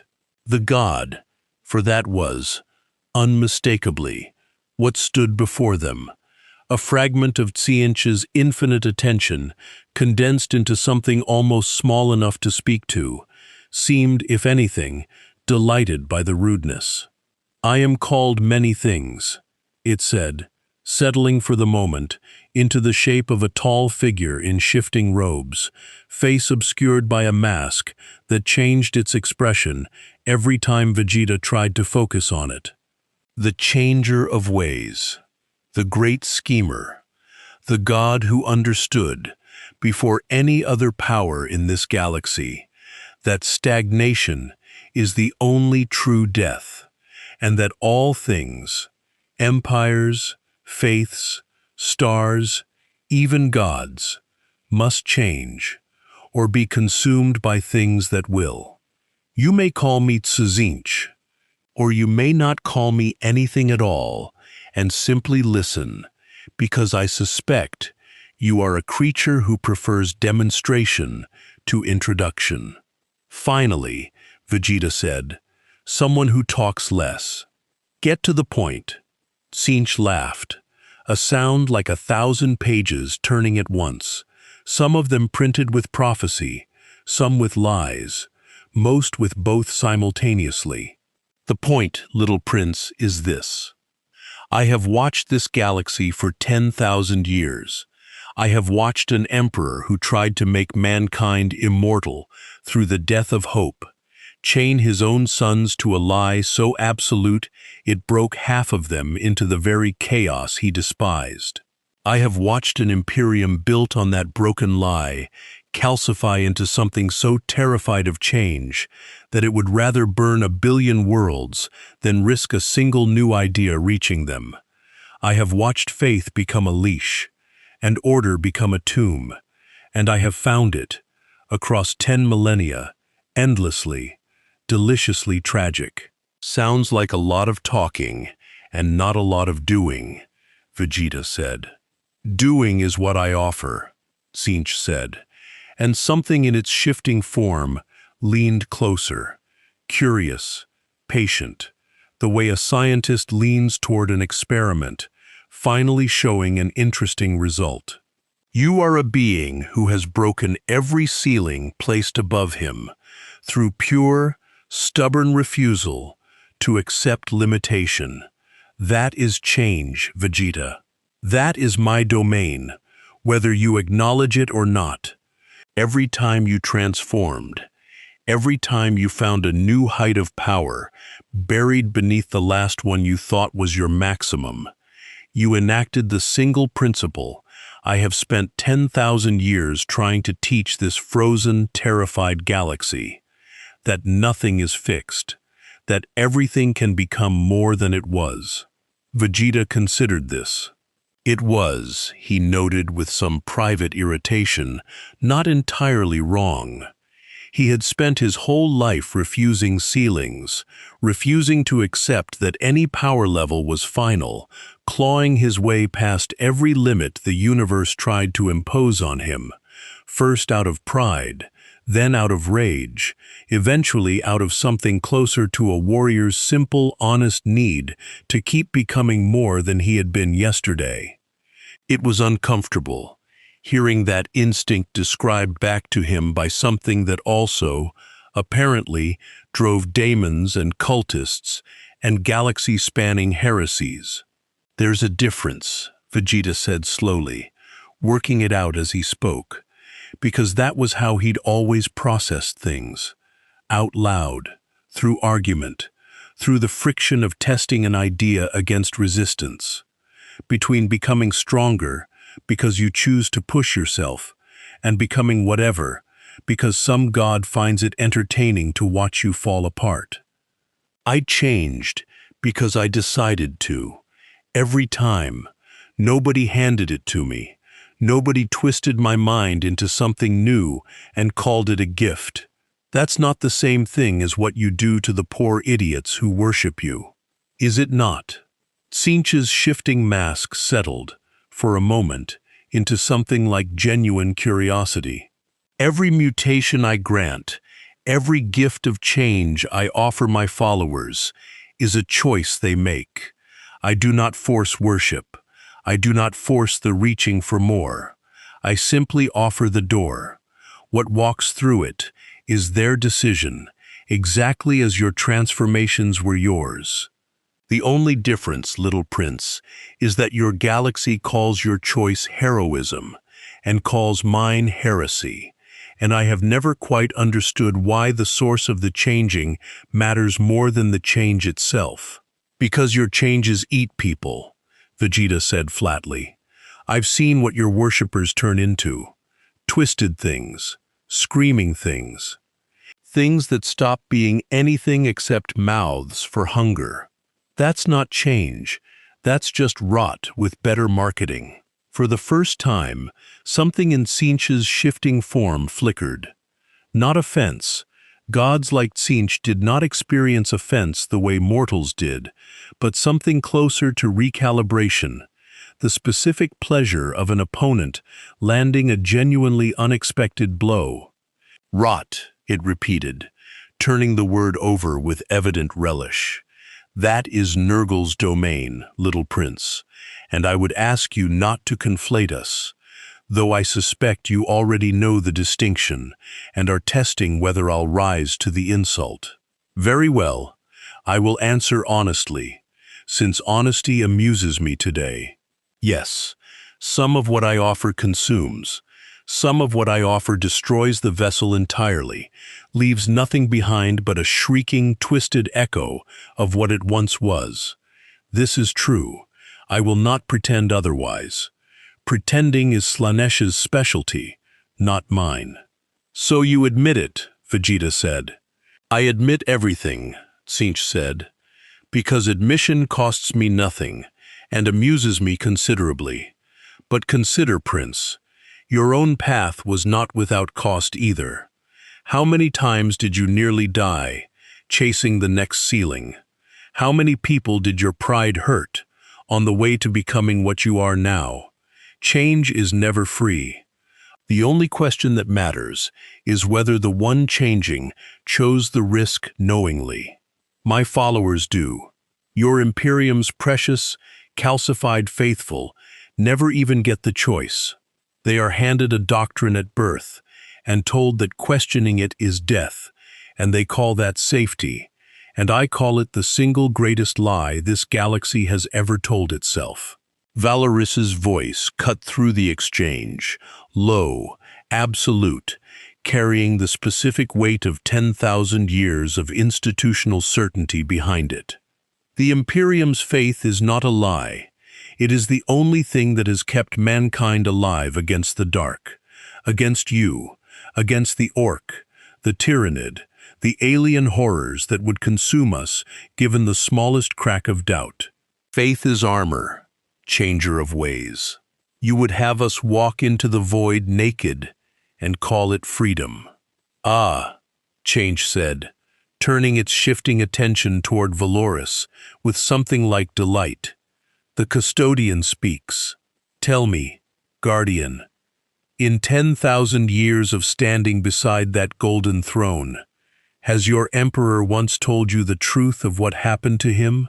Has he explained why he lies broken and silent, worshipped by billions who believe he chose this fate willingly, when in fact, enough, Valoris said, and his voice, for the first time since Vegeta had met him, carried something that was not quite anger, but adjacent to it, the specific fury of a being defending a wound too old and too sacred to be touched by anything, let alone a servant of chaos. You see, Prince, Tsimminch said, turning back to Vegeta, ignoring Valoris's warning with the effortless disregard of something that considered mortal anger, even custodian anger, beneath genuine concern. This is the Imperium's faith, not comfort, not hope. A wound they have agreed, collectively, never to examine, because examining it might mean admitting the God-Emperor they worship is not a god at all, but a man who gambled everything on a plan that failed catastrophically and has spent 10 millennia paying the price in silence while his children burn stars in his name. Vegeta looked between Tsimminch's shifting, patient form and Valoris's rigid, wounded stillness, and felt, for a moment, something he rarely allowed himself: genuine uncertainty about which side of an argument actually held the ground. Here's what I think, he said finally, and something in his tone made both Tsimminch and Valoris go quiet, because Vegeta rarely announced his thinking process. He usually simply acted, and the fact that he was pausing to articulate it meant something had actually gotten under his skin. I think you're both wrong, in the specific way people are wrong when they've been arguing the same argument for so long they've forgotten there's a third option. Enlighten us, Tsimminch said, genuine interest threading through the multiplicity of its voice. Faith without room to question isn't faith, Vegeta said. It's just fear wearing nicer clothes. That's what's wrong with your precious Imperium, Gold Man. You've built an empire where doubting anything is treated like a crime, and you call that strength. But it's not strength. It's just fear that's had 10,000 years to get comfortable. A warrior who never questions his own limits, never breaks past them. I know that better than anyone in this entire galaxy, because I spent years hating myself for not being strong enough, and every single time I broke through, it was because I finally let myself question whether the ceiling I'd accepted was actually real. He turned toward Tsimminch. But you're worse. You dress up destruction as freedom and expect anyone with a brain to buy it. Change for the sake of change isn't strength either. It's just chaos. Wearing a philosopher's coat, pretending randomness is the same thing as growth. I didn't get stronger by becoming whatever. I got stronger by choosing, every single time, exactly what kind of warrior I wanted to be, and then becoming that, on purpose, through work, not through some god's gift wrapped in pretty words about liberation. You don't actually want your followers to grow. You want them unpredictable, because unpredictability entertains you. That's not a philosophy. That's just boredom with better marketing than Nurgle's rot. The silence that followed was profound. Full, who had expected, hoped, prayed, for Vegeta to simply reject the daemon's arguments outright with righteous fury, found herself instead staring at a mortal who had just delivered a rebuttal more nuanced than most ecclesiarchy theologians managed in a lifetime of study, and felt something shift uncomfortably in her own certainty. Voss had stopped taking notes entirely, simply watching, recalculating everything the Inquisition thought it understood about this anomaly's philosophical alignment. And Valoris, ancient, disciplined, utterly unused to hearing the Imperium's foundational doctrine both defended and critiqued in the same breath by the same voice, found himself, against every instinct honed by 2 centuries of unwavering certainty, genuinely unsure what to say. Tzeentch, for its part, seemed almost giddy.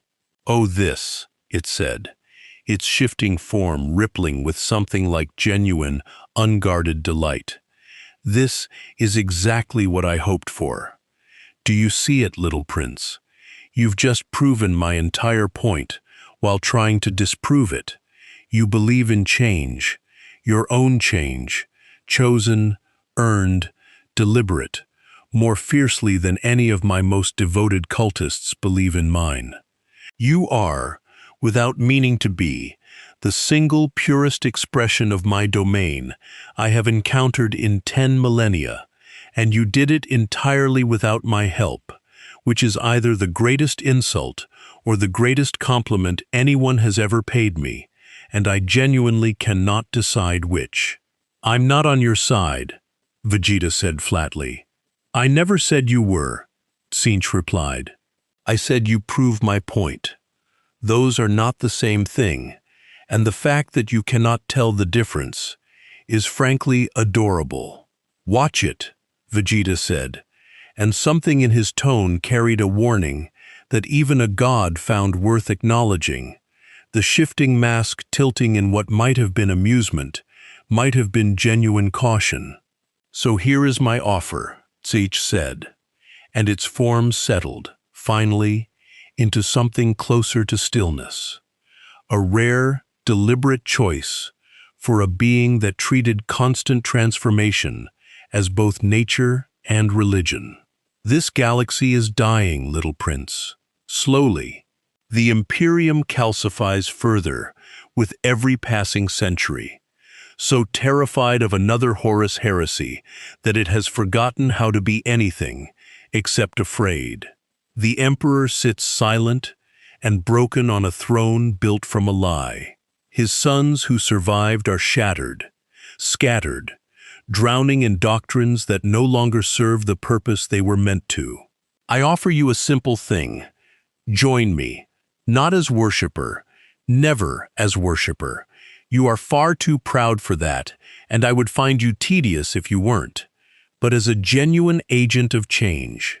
Break this frozen empire open, force it to grow, or die trying, exactly the way you have forced yourself to grow 100 times before. And if I say no, then you say no," Tzeentch said simply. "I am not Khorne.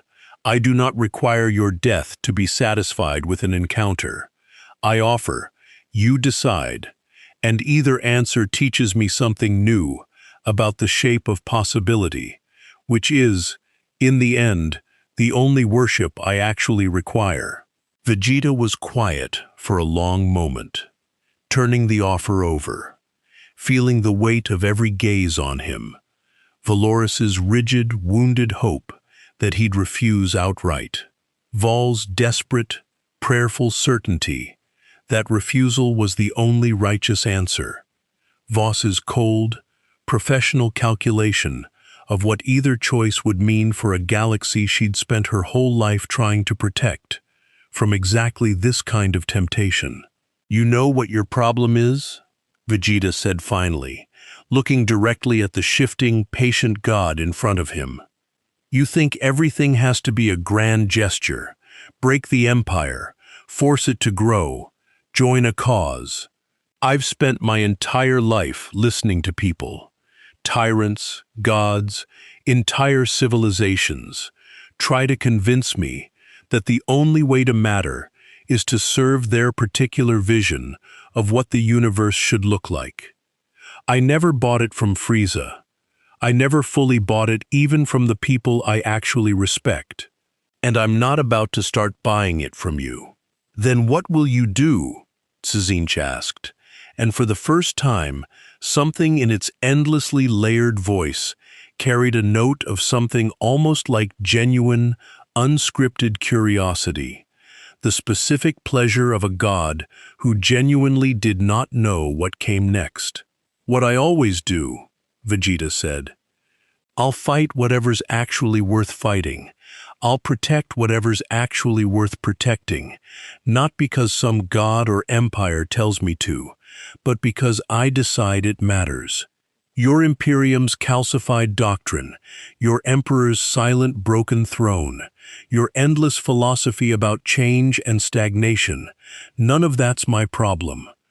My problem, right now, today, is that there's a galaxy full of things trying to kill people who can't defend themselves, and I happen to be strong enough to stop a lot of it. That's not faith. That's not chaos. That's just what being strong is for. He turned, then, away from Tzinch entirely, toward Valoris, toward Vol, toward the assembled strike force, still watching, with the specific, stunned silence of people who just witnessed something they didn't fully have the framework to process. And you, he said, addressing them now, voice sharpening back into its familiar, impatient register, should probably stop building an entire civilization around one broken old man's silence.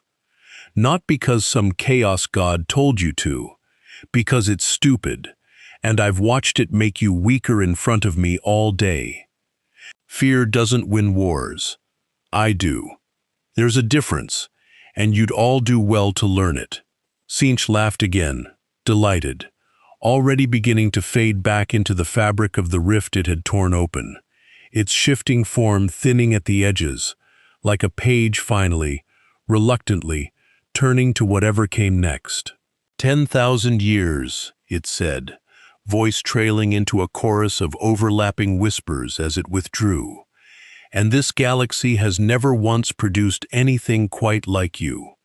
I will be watching, little prince, not as an enemy, though I suspect eventually we will fight, because everything eventually fights everything in this galaxy.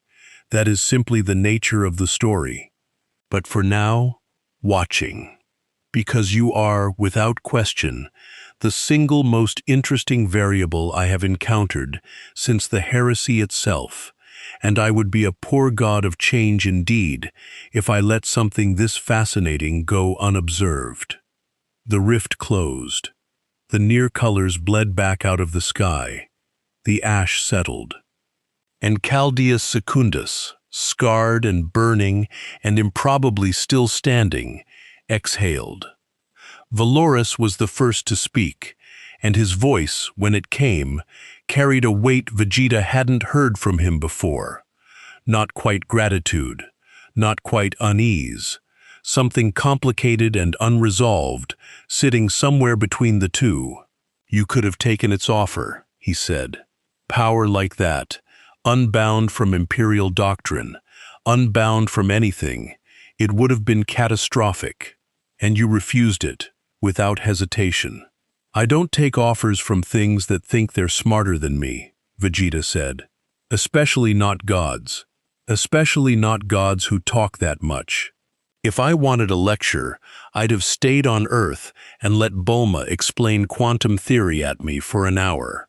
And the rest of it, Vol said carefully, stepping closer, her expression caught between religious dread and something that looked, uncomfortably, like the beginning of a question she'd never let herself ask before. What you said, about the Emperor, about faith. I said what I saw, Vegeta said, shrugging, already turning away, already losing interest in the conversation, now that the fight, and the philosophy were both, apparently, finished for the day. You can do whatever you want with it. I don't care about your empire's doctrine. I care about whether the next thing that shows up trying to kill everyone is actually strong enough to be worth my time. Speaking of which, he glanced toward the horizon, where the smoke of the ruined hive city still curled skyward. Is there food anywhere on this planet, or does everyone here just subsist on incense and guilt? Sergeant Kess, despite everything, despite the demon, despite the god, despite the entire unraveling of everything she thought she understood about the shape of the war she'd signed up to fight, found herself laughing again, and this time, the laughter didn't feel hysterical at all. It felt, oddly, like relief. Far above Chaldea Secundus, in orbit, in the cold black between the burning world and the stars, an astropathic relay burned bright, with a message racing toward Terra at the speed of prayer and dread combined. A message that would, within the week, reach the ears of high lords, who had spent 10,000 years believing they understood every category of threat and asset the galaxy could produce, and would force them, for the first time in a very long time, to consider the possibility that the Imperium's oldest certainties might not survive contact with something that refused, on principle, to be certain of anything except its own strength. And far beyond even that, in the warp's shifting non-geometry, Tzeentch withdrew its attention from Chaldea Secundus with the specific, satisfied patience of a god who had just watched a new piece enter the board and refuse, categorically, to be moved by anyone's hand but its own, which was, the changer of ways reflected, in its infinite and fractured way, the single most delightful kind of unpredictability a being built entirely from possibility could ever hope to witness. But Tzeentch was not the only power in the warp that had felt Vegeta's arrival, and as the golden light of his transformation faded from the ash of Chaldea Secundus, something far crueler, far hungrier, and far less interested in conversation had already begun, in the rot-soaked gardens of its own domain, to plan. 3 days passed on Chaldea Secundus, and in those 3 days, Vegeta discovered that the Imperium of Man, for all its gold and incense and terrifying weaponry, had absolutely no idea how to feed a guest. He complained about this often, loudly, and with a specificity that suggested he had catalogued every unsatisfying ration bar and nutrient paste sample offered to him with the same rigor he applied to cataloging enemy power levels. The Munitorum quartermasters, men and women who had survived famine sieges and void station rationing crises, found themselves genuinely rattled by an alien prince who considered their finest field provisions an insult to the concept of food. But beneath the complaints, something else was happening. Something Voss noted in her reports with the careful, clinical precision of a woman documenting a phenomenon she didn't yet have a framework for. Vegeta had begun training, publicly, in the ruined training yards of the fortress world, and guardsmen who should have been recovering from a demonic incursion instead gathered to watch him move through forms and drills with an intensity that bordered on the devotional, though Vegeta himself would have been furious at the comparison. Children in the underhive levels, those who'd survived the Bloodthirster's rampage, had started drawing him in chalk on bombed-out walls, golden-haired, fists raised, standing over a fallen demon. The ecclesiarchy had not yet decided how to feel about this. Foal, in particular, found herself waking at odd hours, turning over the specific unease of watching faith attach itself to something that explicitly, repeatedly, insultingly refused to be worshipped. "Stop that," Vegeta told a young ganger-turned-refugee who'd knelt to him in the mess hall on the second day, presenting a scavenged brass token like an offering. "I'm not your god. I'm not anyone's god. Get up before I think you're mocking me." "But you beat the demon, sir," the boy said. Maybe 11 years old, face still smudged with ash from the bombing. "One punch. Everyone's saying it. One punch." "One punch because it was weak," Vegeta said, though something in his voice, when he said it to a child rather than to a custodian or an inquisitor, carried less contempt and more of the specific, gruff impatience of a man who genuinely didn't know how to be kind and compensated by simply being blunt instead. "You want to actually matter in this world? Don't kneel to people. Get strong enough that you don't have to. That's the only lesson worth learning from what I did." The boy didn't fully understand, but he stood up anyway, and something in the way he squared his shoulders afterward suggested the lesson had landed somewhere, even if imperfectly, and Vegeta, who would never in his life admit to caring whether it landed at all, found himself grudgingly, privately satisfied by that. It was on the morning of the fourth day that the Vox network lit up with a different kind of alert. Not demonic, not psychic. Something cruder, louder, and in its own crude way, considerably more immediate. A full orc wog, tearing through the outer defense perimeter of the Chaldeus system with the particular, chaotic momentum that only orcish psychic gestalt could generate. A belief-fueled avalanche of green muscle and scrap iron technology that had, according to the astropathic reports, seemingly appeared from nowhere and grown exponentially in the space of 72 hours. "That's not natural," Voss said, studying the reports with a frown, sharing the data slate with Valoris across the war table in the Fortress World's command chamber. "Orc wogs build momentum over months, sometimes years, as more orcs converge and the psychic field strengthens. This one materialized out of a splinter band of maybe 200 greenskins into a force estimated at 40,000 in under a week. Something accelerated it," Valoris said grimly. "Or something." Vegeta, who had been half listening while systematically demolishing a plate of the least offensive food the Fortress World's kitchens had managed to produce, looked up with the specific interest of a man who'd just heard a number large enough to be worth his attention. 40,000, he said.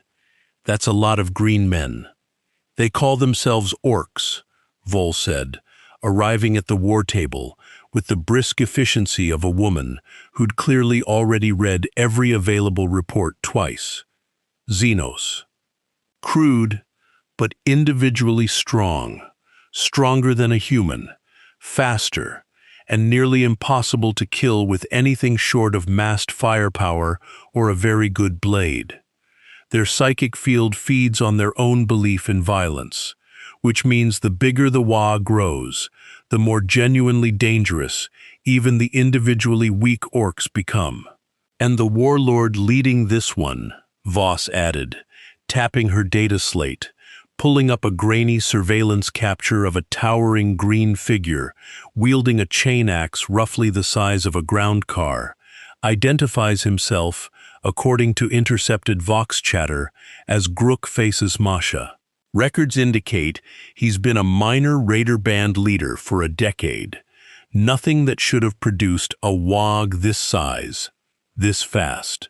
"Unless," Valoris said slowly, working through the implication with the same cold, deliberate care he applied to every tactical assessment, something specifically fed this wog's growth. Deliberately, as a response to recent events. The chamber went quiet, because everyone present understood, without needing it spelled out, exactly what recent events meant. 3 days ago, A bloodthirster of Khorne had died in a single punch on this world's surface. 3 days ago, an avatar of Tzeentch had personally descended to have a philosophical conversation with a Xenos anomaly. The galaxy, or at least the specific, warp-touched, psychically resonant corners of it that fed on drama and spectacle and the particular electricity of a genuinely new variable entering an old, exhausted story, had noticed. And Orc psychic gestalt, crude as it was, fed voraciously on exactly that kind of electricity, the sense that a truly great fight was imminent, that something worth smashing had arrived, that glory, real, cosmos-shaking glory, was suddenly, gloriously available. They heard about the demon, Vegeta said, setting down his fork, understanding arriving with the specific clarity of a warrior who'd spent his whole life being the reason armies mobilized. Or felt it, or whatever your psychic nonsense calls it. They think I'm a fight worth having. That is, Vol said carefully, an uncomfortably plausible theory. Good, Vegeta said, and something in his tone, a low, simmering satisfaction that hadn't been there a moment ago, made even Valoris's ancient composure flicker with unease. 40,000 is a real number, finally. 40,000 orcs is not a sparring match, Valoris said. It is a planetary invasion. Even accounting for your demonstrated capabilities against the bloodthirster, an engagement of this scale carries risks that— You keep doing this, Vegeta interrupted, standing, rolling his shoulders with the particular looseness of a man limbering up for something he'd been waiting 3 boring days for. You keep assuming I need the lecture about risk. I don't. I've fought things that could crack this entire planet in half with a thought. A horde of green men with axes is not going to be the thing that finally worries me. What I want to know is logistics. Where are they headed? How fast? And how much of your infrastructure am I allowed to let them wreck before someone gets upset with me for not intervening sooner? Voss almost smiled. Almost. The WAG is converging on Chaldeus Prime, she said. The system's primary hive world. Population estimate 11 billion.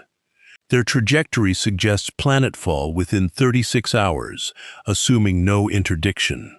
11 billion, Vegeta repeated, and something in his expression shifted, not softened, exactly, because Vegeta's face didn't really do soft, but sharpened into something more focused, more purposeful, the specific look of a man recalculating a fight's stakes from interesting to actually mattering.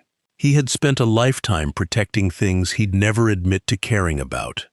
A planet full of strangers, a family he loved with a gruffness that masked how completely he loved them, a universe of people who mostly had no idea how close they'd come to ending, over and over, because he'd been standing in the way. 11 billion strangers, on a planet made of gold-plated fanaticism he still mostly despised, did not, strictly speaking, need to matter to him. They mattered anyway. He hated that they mattered anyway. Then we're going to Chaldeus Prime, he said, and I'm ending this before it becomes 36 hours of 11 billion people being afraid. The mobilization that followed was, by imperial standards, remarkably fast. Void-capable transports scrambled, a hastily assembled defense coalition of Astra Militarum regiments, battle sisters, and a full custodian honor guard pulled together under Valoris's direct authority, all racing to intercept a WAG whose growth curve suggested it would only become more dangerous with every hour it was allowed to build momentum. Vegeta rode in the lead transport again, staring out at the void, feeling something he rarely let himself examine too closely, anticipation tangled up with an unfamiliar, unwelcome thread of responsibility. "You're quiet," Voss observed, settling into the seat across from him partway through the transit, data slate in hand, though for once she wasn't reading it. "I'm thinking," Vegeta said. "About the battle? About why I care," he said. And the admission seemed to surprise even him, arriving almost involuntarily. The specific honesty that came from 3 days of being asked, repeatedly, by people who genuinely wanted to understand him, what actually drove him. "I didn't come to this galaxy to save anyone. I fell through a hole in the sky, mid-training session. I don't owe your Imperium anything. I definitely don't owe 11 billion strangers on a planet run by people who shot at me the first hour I arrived. But I keep finding myself walking toward the fight anyway, and it's starting to annoy me that I can't fully explain why." Voss considered this for a long moment. "Perhaps," she said carefully, "it's simpler than you're making it. You are strong enough to stop this. Most beings who possess that kind of power either use it entirely for themselves or entirely avoid the responsibility of using it for anyone else, because responsibility is heavier than strength. You seem to be doing neither. That's rarer than you'd think, in any galaxy." "Don't make it sound noble," Vegeta said. "I'm not noble.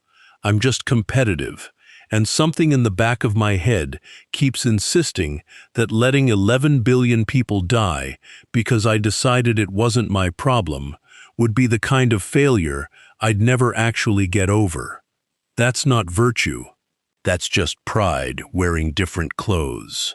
"Perhaps," Voss said again, and this time there was the faintest, genuine warmth in it. "Pride and virtue aren't as different as you think, when they both keep landing you in front of the people who need you." Vegeta didn't answer that.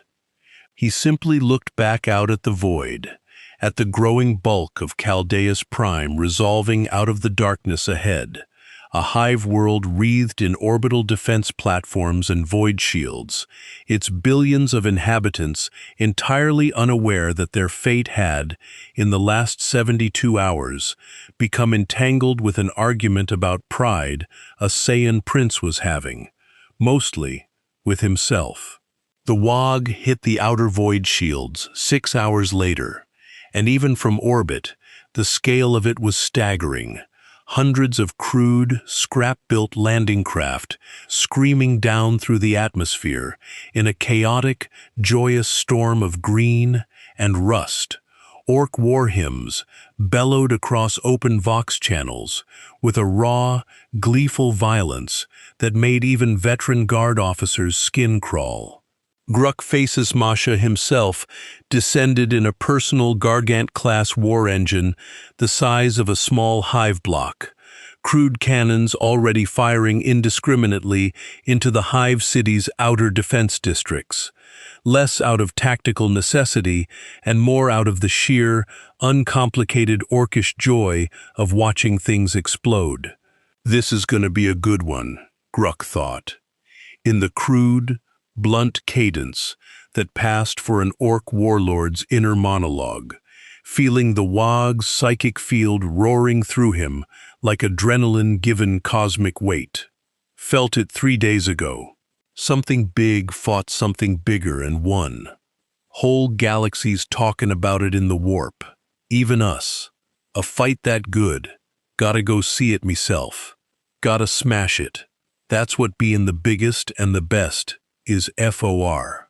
He was not wrong, strictly speaking, about why he'd come. Orc's psychic gestalt operated on principles no imperial savant had ever fully mapped, but the core truth of it was simple and, in its crude way, almost poetic. Orcs believed things into being, and belief, among orcs, was fed most powerfully by the promise of a truly great fight. Something about Vegeta's arrival, the death of a bloodthirster, the visitation of a chaos god, the specific electric tension of a genuinely new and unpredictable power entering the galaxy's oldest, most exhausted war, had rippled through the warp's psychic undercurrents and reached every orc within a dozen systems as something between a rumor and a religious calling. Big fight comin'. Biggest in ages. Don't want to miss it.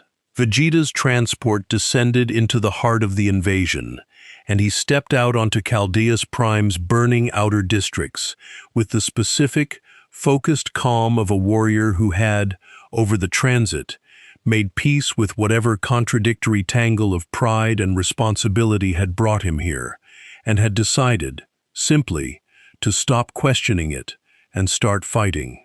The scale of the battle unfolding around him was, even by his standards, considerable. Imperial Guard regiments dug into rubble-strewn defense lines, battle sisters holding key choke points with bolter fire and righteous fury, custodian honor guards cutting through the thickest concentrations of greenskin assault with the terrible, efficient grace of 10,000 years of unbroken lethality. And against all of it, wave after wave of orc infantry, walkers, and crude but devastating artillery, pressing forward with a momentum that fed on itself, growing stronger the longer the fight continued. "Valoris," Vegeta said, watching the chaos unfold across a dozen simultaneous fronts. "Where's the big one? The warlord." "Central District," Valoris said, already moving, his honor guard falling into formation around him with practiced speed. His Gargant is advancing toward the primary Hablock cluster. "If it reaches the population centers, I'll handle the big one," Vegeta said. "You handle keeping the small ones off the people who can't fight back.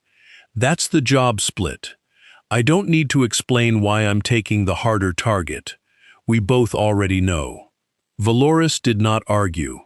There was, by this point, very little left to argue about. 3 days of watching Vegeta operate had taught the shield captain that whatever tactical instincts the alien prince possessed, they were sound, honed by decades, centuries perhaps, by his own account, of exactly this kind of large-scale combat calculus. "Go," Valoris said simply. "We will hold the line." Vegeta went, not by transport, not by any conventional means of Imperial troop movement, but by simply launching himself skyward under his own power, a golden streak cutting across Chaldeus Prime's smoke-choked sky with a speed that made every orc gunner who tried to track him simply give up and fire at where he'd been a half-second ago instead. He crossed the burning hive city in under a minute, arriving at the heart of the central district, just as Grookface's Masha's Gargant crested a ridge of rubble, its massive form silhouetted against the burning skyline, cannons already swinging toward the densely packed Habblocks beyond. "Oi!" Vegeta shouted, landing directly in the Gargant's path, arms crossed, radiating the specific, magnetic challenge of a warrior who'd spent 3 days waiting for exactly this kind of number to show up. "You're the big one, I take it. Grook something or other." The Gargant's forward viewport, a cracked, scavenged void shield generator repurposed as a cockpit window, filled with the enormous, grinning, scarred face of Grookface Masha, and something in the orc warlord's crude, delighted psychic broadcast rippled outward across the battlefield, felt by every greenskin within kilometers as a surge of pure, uncomplicated joy. "There he is," Grook thought, and the thought carried the weight of a prayer answered, a promise fulfilled. The one who killed the big demon. Knew it, knew it. Best fight of me whole life. Right here, right now. "You!" Grook bellowed through the Gargant's external vox horn, voice booming across the ruined district with the particular gleeful menace of an orc who had traveled 3 systems specifically for this moment. "You're da one!" Da one what punched a demon so hard it went, pop. Been looking forward to dis for days, little man.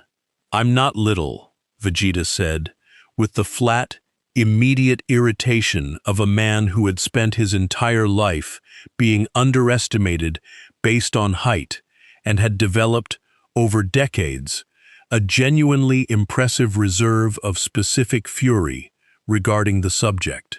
I am exactly the correct size for someone who's about to demolish a war machine the size of a building. Get out here and fight me properly, or I'll just tear that thing open and drag you out myself. Ha! Grook's laugh shook the Gargant's entire chassis. That's the spirit. That's exactly what a good scrap needs. Someone what talks big and fights big. Mosto dis Imperium gets just scream and die.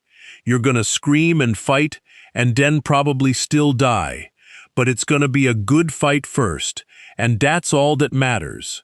The Gargant's primary cannon swung fully into line and fired. A shell the size of a ground car, screaming across the shattered district with enough kinetic force to level a city block. And Vegeta simply stepped sideways, letting it detonate harmlessly against a already ruined building 100 meters behind him, and used the half-second the reload took to close the distance in a blur of motion that left scorched afterimages in the smoke-thick air. He hit the Gargant's leg strut first, a load-bearing support column of scavenged adamantium and rockcrete, thick as a Baneblade tank. With a single kick, and the resulting impact folded the entire structure like wet paper, sending the massive war engine listing violently to one side. Orc crew screaming and scrambling inside as alarms wailed through the ancient, scrap-built hull. Oi, that's not fair! Grook's voice crackled through the Vox horn, indignant, delighted, entirely unbothered by the fact that his war engine was actively collapsing around him. You're supposed to fight me, not me, Gargant. Then get out of your toy and fight me properly, Vegeta said, watching the massive machine keel further sideways, instead of hiding behind scrap metal like you're afraid. Afraid? The word came out of the Vox horn, less like an insult received and more like the specific, personal challenge Grook had apparently been waiting his entire violent life to hear.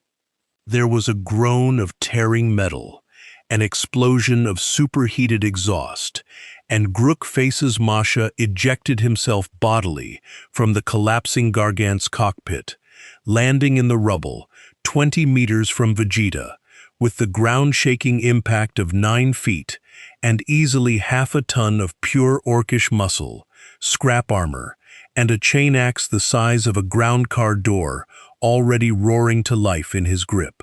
He was, by any reasonable measure, an impressive specimen, taller than a space marine in power armor, built with the crude, overwhelming density of a species engineered by its ancient creators for exactly one purpose, grinning a grin full of tusks and scar tissue, and the specific, uncomplicated joy of a creature who had genuinely never once, in his entire violent existence, feared anything. Now we talk proper, Grook said, hefting his chain axe. Name's Grook Faces Masha, warlord of the Bloodskull clan, and I've killed 3 space marines, 1 chaos champion, and a bunch of Eldar what thought they were too fancy to die. You're the first thing in years that actually looks like a real fight. So come on, Den. Let's see what you got, little demon puncher. Vegeta, Vegeta said, Prince of all Saiyans. And I'll admit, you're the first thing in this galaxy that's talked to me like fighting is actually supposed to be fun instead of some grim, miserable duty. I almost respect that. Almost? Grook's grin widened. Almost, Vegeta confirmed, settling into a stance. You still need to prove it's not just talk. Grook charged. The chain axe came down in an arc that could have bisected a land raider, and Vegeta caught the haft one-handed for the second time that week, though this impact rang differently. Heavier, more solid, the specific resistance of an opponent who, while nowhere near Scarrax's raw cosmic power, brought a physical density and crude, unrelenting durability that made the exchange feel, for the first time since arriving in this galaxy, like an actual contest of strength rather than a formality. "Oh," Vegeta said, genuine surprise coloring his voice. "You're actually strong. Not demon strong, but strong, for flesh and blood." "Told ya," Gruk bellowed, delighted, wrenching the axe free and swinging again, faster now, driven by the specific, escalating joy of an orc finally facing resistance worth the effort. Best clan in 3 systems. Didn't get this big by being soft.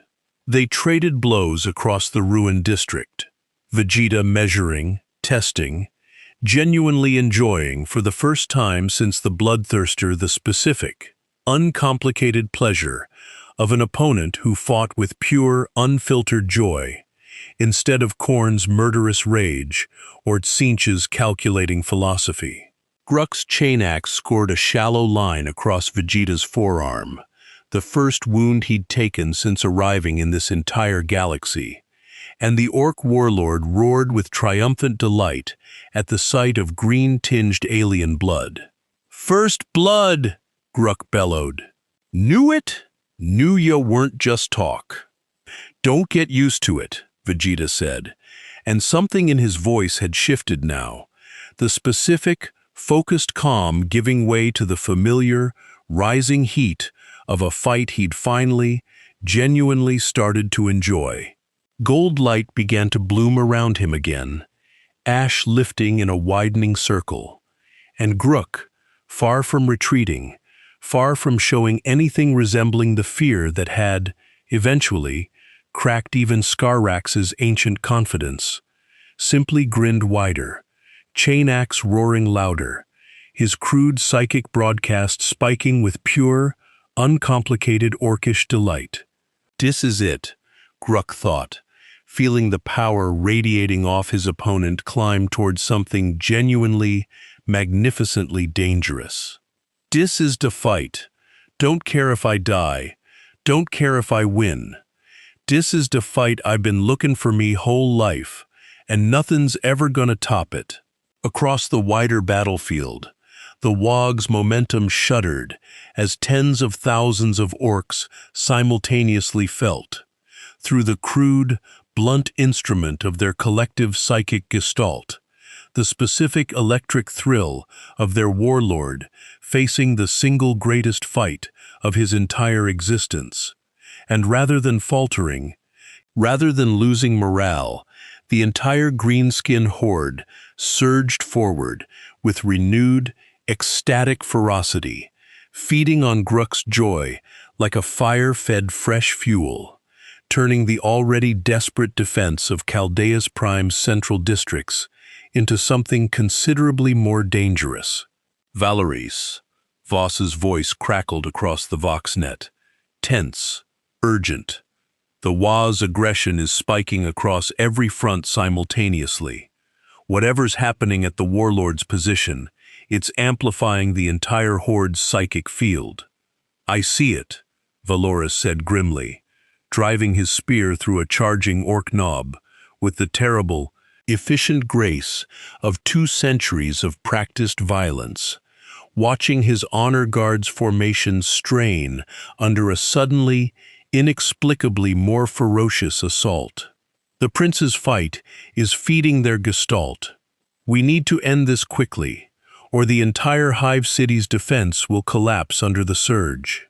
In the heart of the central district, unaware of, or entirely unconcerned by, the wider tactical consequences of his enjoyment, Vegeta finally let his power climb past the threshold he'd been holding it at, gold light flaring into something brighter, sharper, the ground cracking in a widening radius as his aura tore at the very air around him.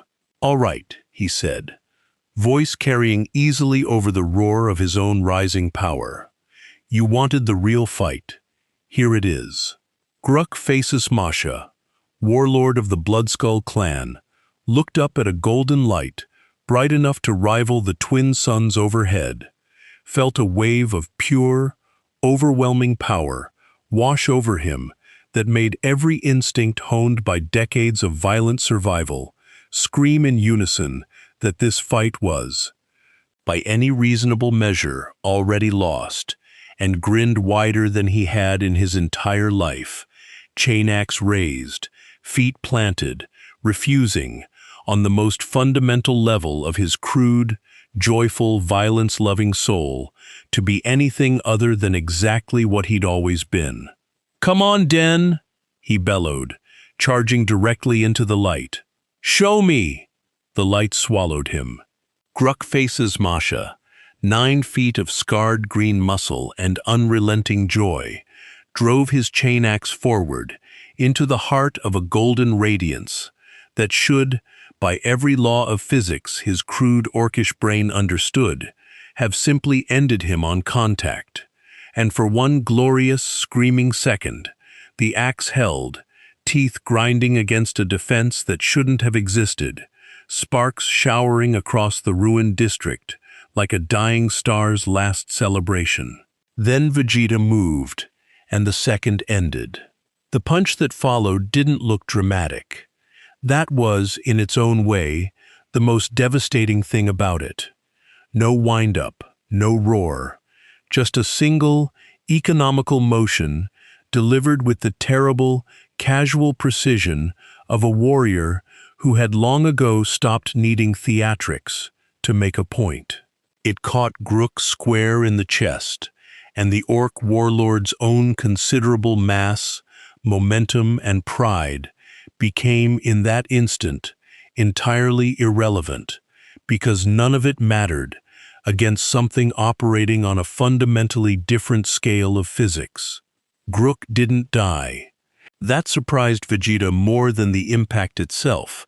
He felt the hit land, felt the specific give of flesh and bone beneath a strike that should have ended a lesser creature outright, and watched the Orc warlord go skidding backward through 3 collapsed buildings and out the far side of the district, alive, broken, grinning through a mouthful of blood and shattered tusks, with an expression of pure, uncomplicated ecstasy.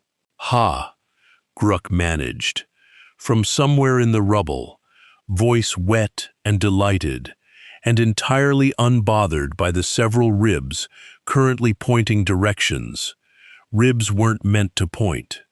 Knew it'd be good. Best fight of me whole life. Worth it. Totally worth it.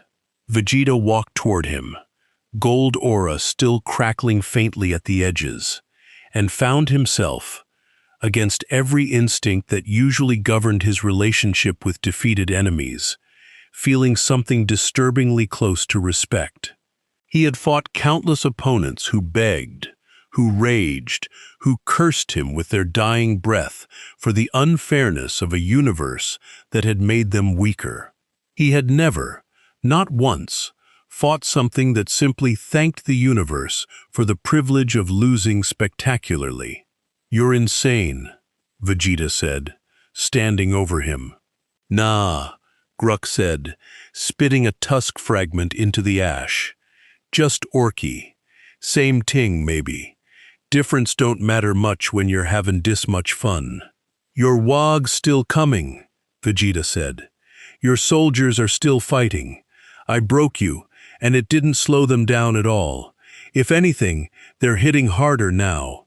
"Course they are," Gruk said, as though this were obvious, as though explaining water to a fish. "They felt me fight ya, felt me have the best scrap of me life. That's what feeds the wah, little demon puncher. Not winnin', just fightin' good. They don't need me to win. They just need to know it was worth it." Vegeta considered this, turning it over with the specific, uncomfortable recognition of a philosophy that, in its crude and violent way, wasn't entirely unlike his own. He had spent a lifetime believing that the fight itself, the pushing, the breaking, the becoming, mattered more than any single victory or defeat. Hearing that same idea reflected back at him through a broken, grinning green warlord, bleeding into the ash of a burning hive world was, he decided, one of the stranger experiences of an already extraordinarily strange week. "Then I suppose," he said slowly, "the only way to actually stop this is to make sure nobody else feels like fighting is worth it anymore." "Good luck with that," Gruk said, laughing, the sound wet and rattling, but genuinely, entirely joyful. "Orcs always find something worth fighting for, so kind of the whole point of us." Vegeta didn't kill him. He considered it, briefly, clinically, the way he considered most tactical decisions, and decided against it, not out of mercy exactly, but out of the specific, grudging recognition that killing something this committed to joy felt less like victory and more like waste. Instead, he simply turned, launched himself back toward the wider battle, and let the Wog's momentum crash forward without its warlord standing to lead the charge, trusting Valoris and the assembled Imperial forces to grind down a horde that, without its psychic anchor rallying at its center, would gradually, inevitably lose the specific cohesion that made Orc Gestalt genuinely dangerous. The battle for Caldeus Prime raged for another 6 hours. It was not, by any honest accounting, a clean victory.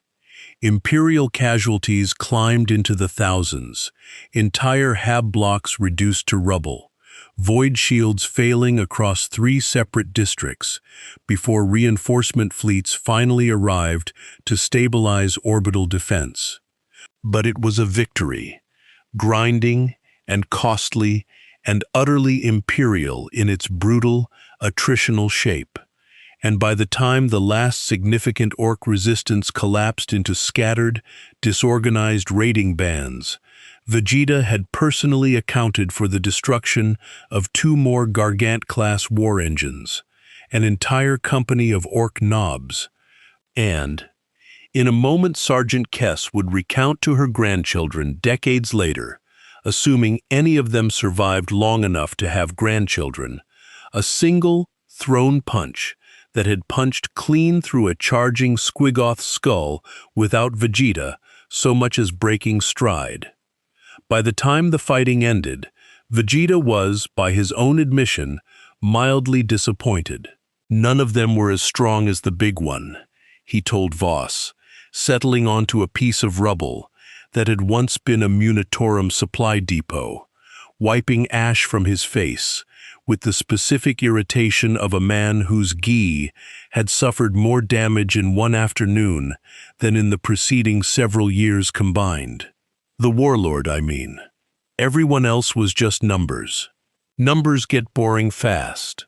11 billion people are alive, because you found the numbers boring, Voss said, settling beside him with the careful, exhausted posture of someone who had spent the last 6 hours coordinating triage, tactical retreats, and desperate defensive lines, and had very little energy left for anything except blunt honesty. I'd take boring over the alternative every single time. Vegeta didn't answer that directly. He simply looked out over the smoking ruin of Caldeus Prime's central districts, at the distant lights of hab blocks that had survived, at the thin, ragged lines of refugees already beginning the long, grim process of returning to whatever remained of their homes, and felt something settle in his chest that he didn't have an easy name for, not quite satisfaction, not quite the hollow disappointment of an unfinished fight, but something adjacent to both, tangled together in a way he suspected he'd be turning over in his head for a while. It was 3 days later, in the Fortress World's command chamber, that the true scale of what had happened finally reached them. Not from Caldeus Secundus, not from the Wog's scattered remnants, but from Terra itself, in the form of an astropathic transmission whose priority classification made even Valoris's ancient composure flicker. "The High Lords have convened an emergency session," Voss said, reading the transcript with the specific, careful neutrality of someone delivering news she didn't yet know how to feel about.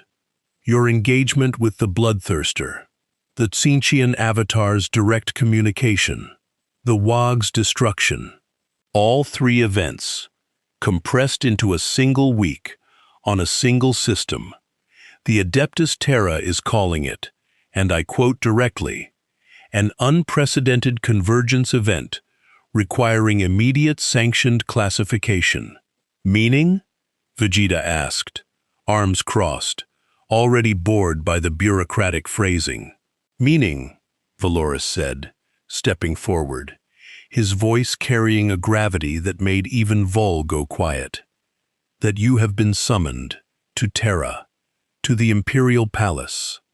There are voices among the High Lords who believe you represent the single greatest military asset the Imperium has encountered since the Space Marine Legions themselves. There are other voices who believe you represent a threat too vast and too unclassifiable to be allowed to exist unsupervised.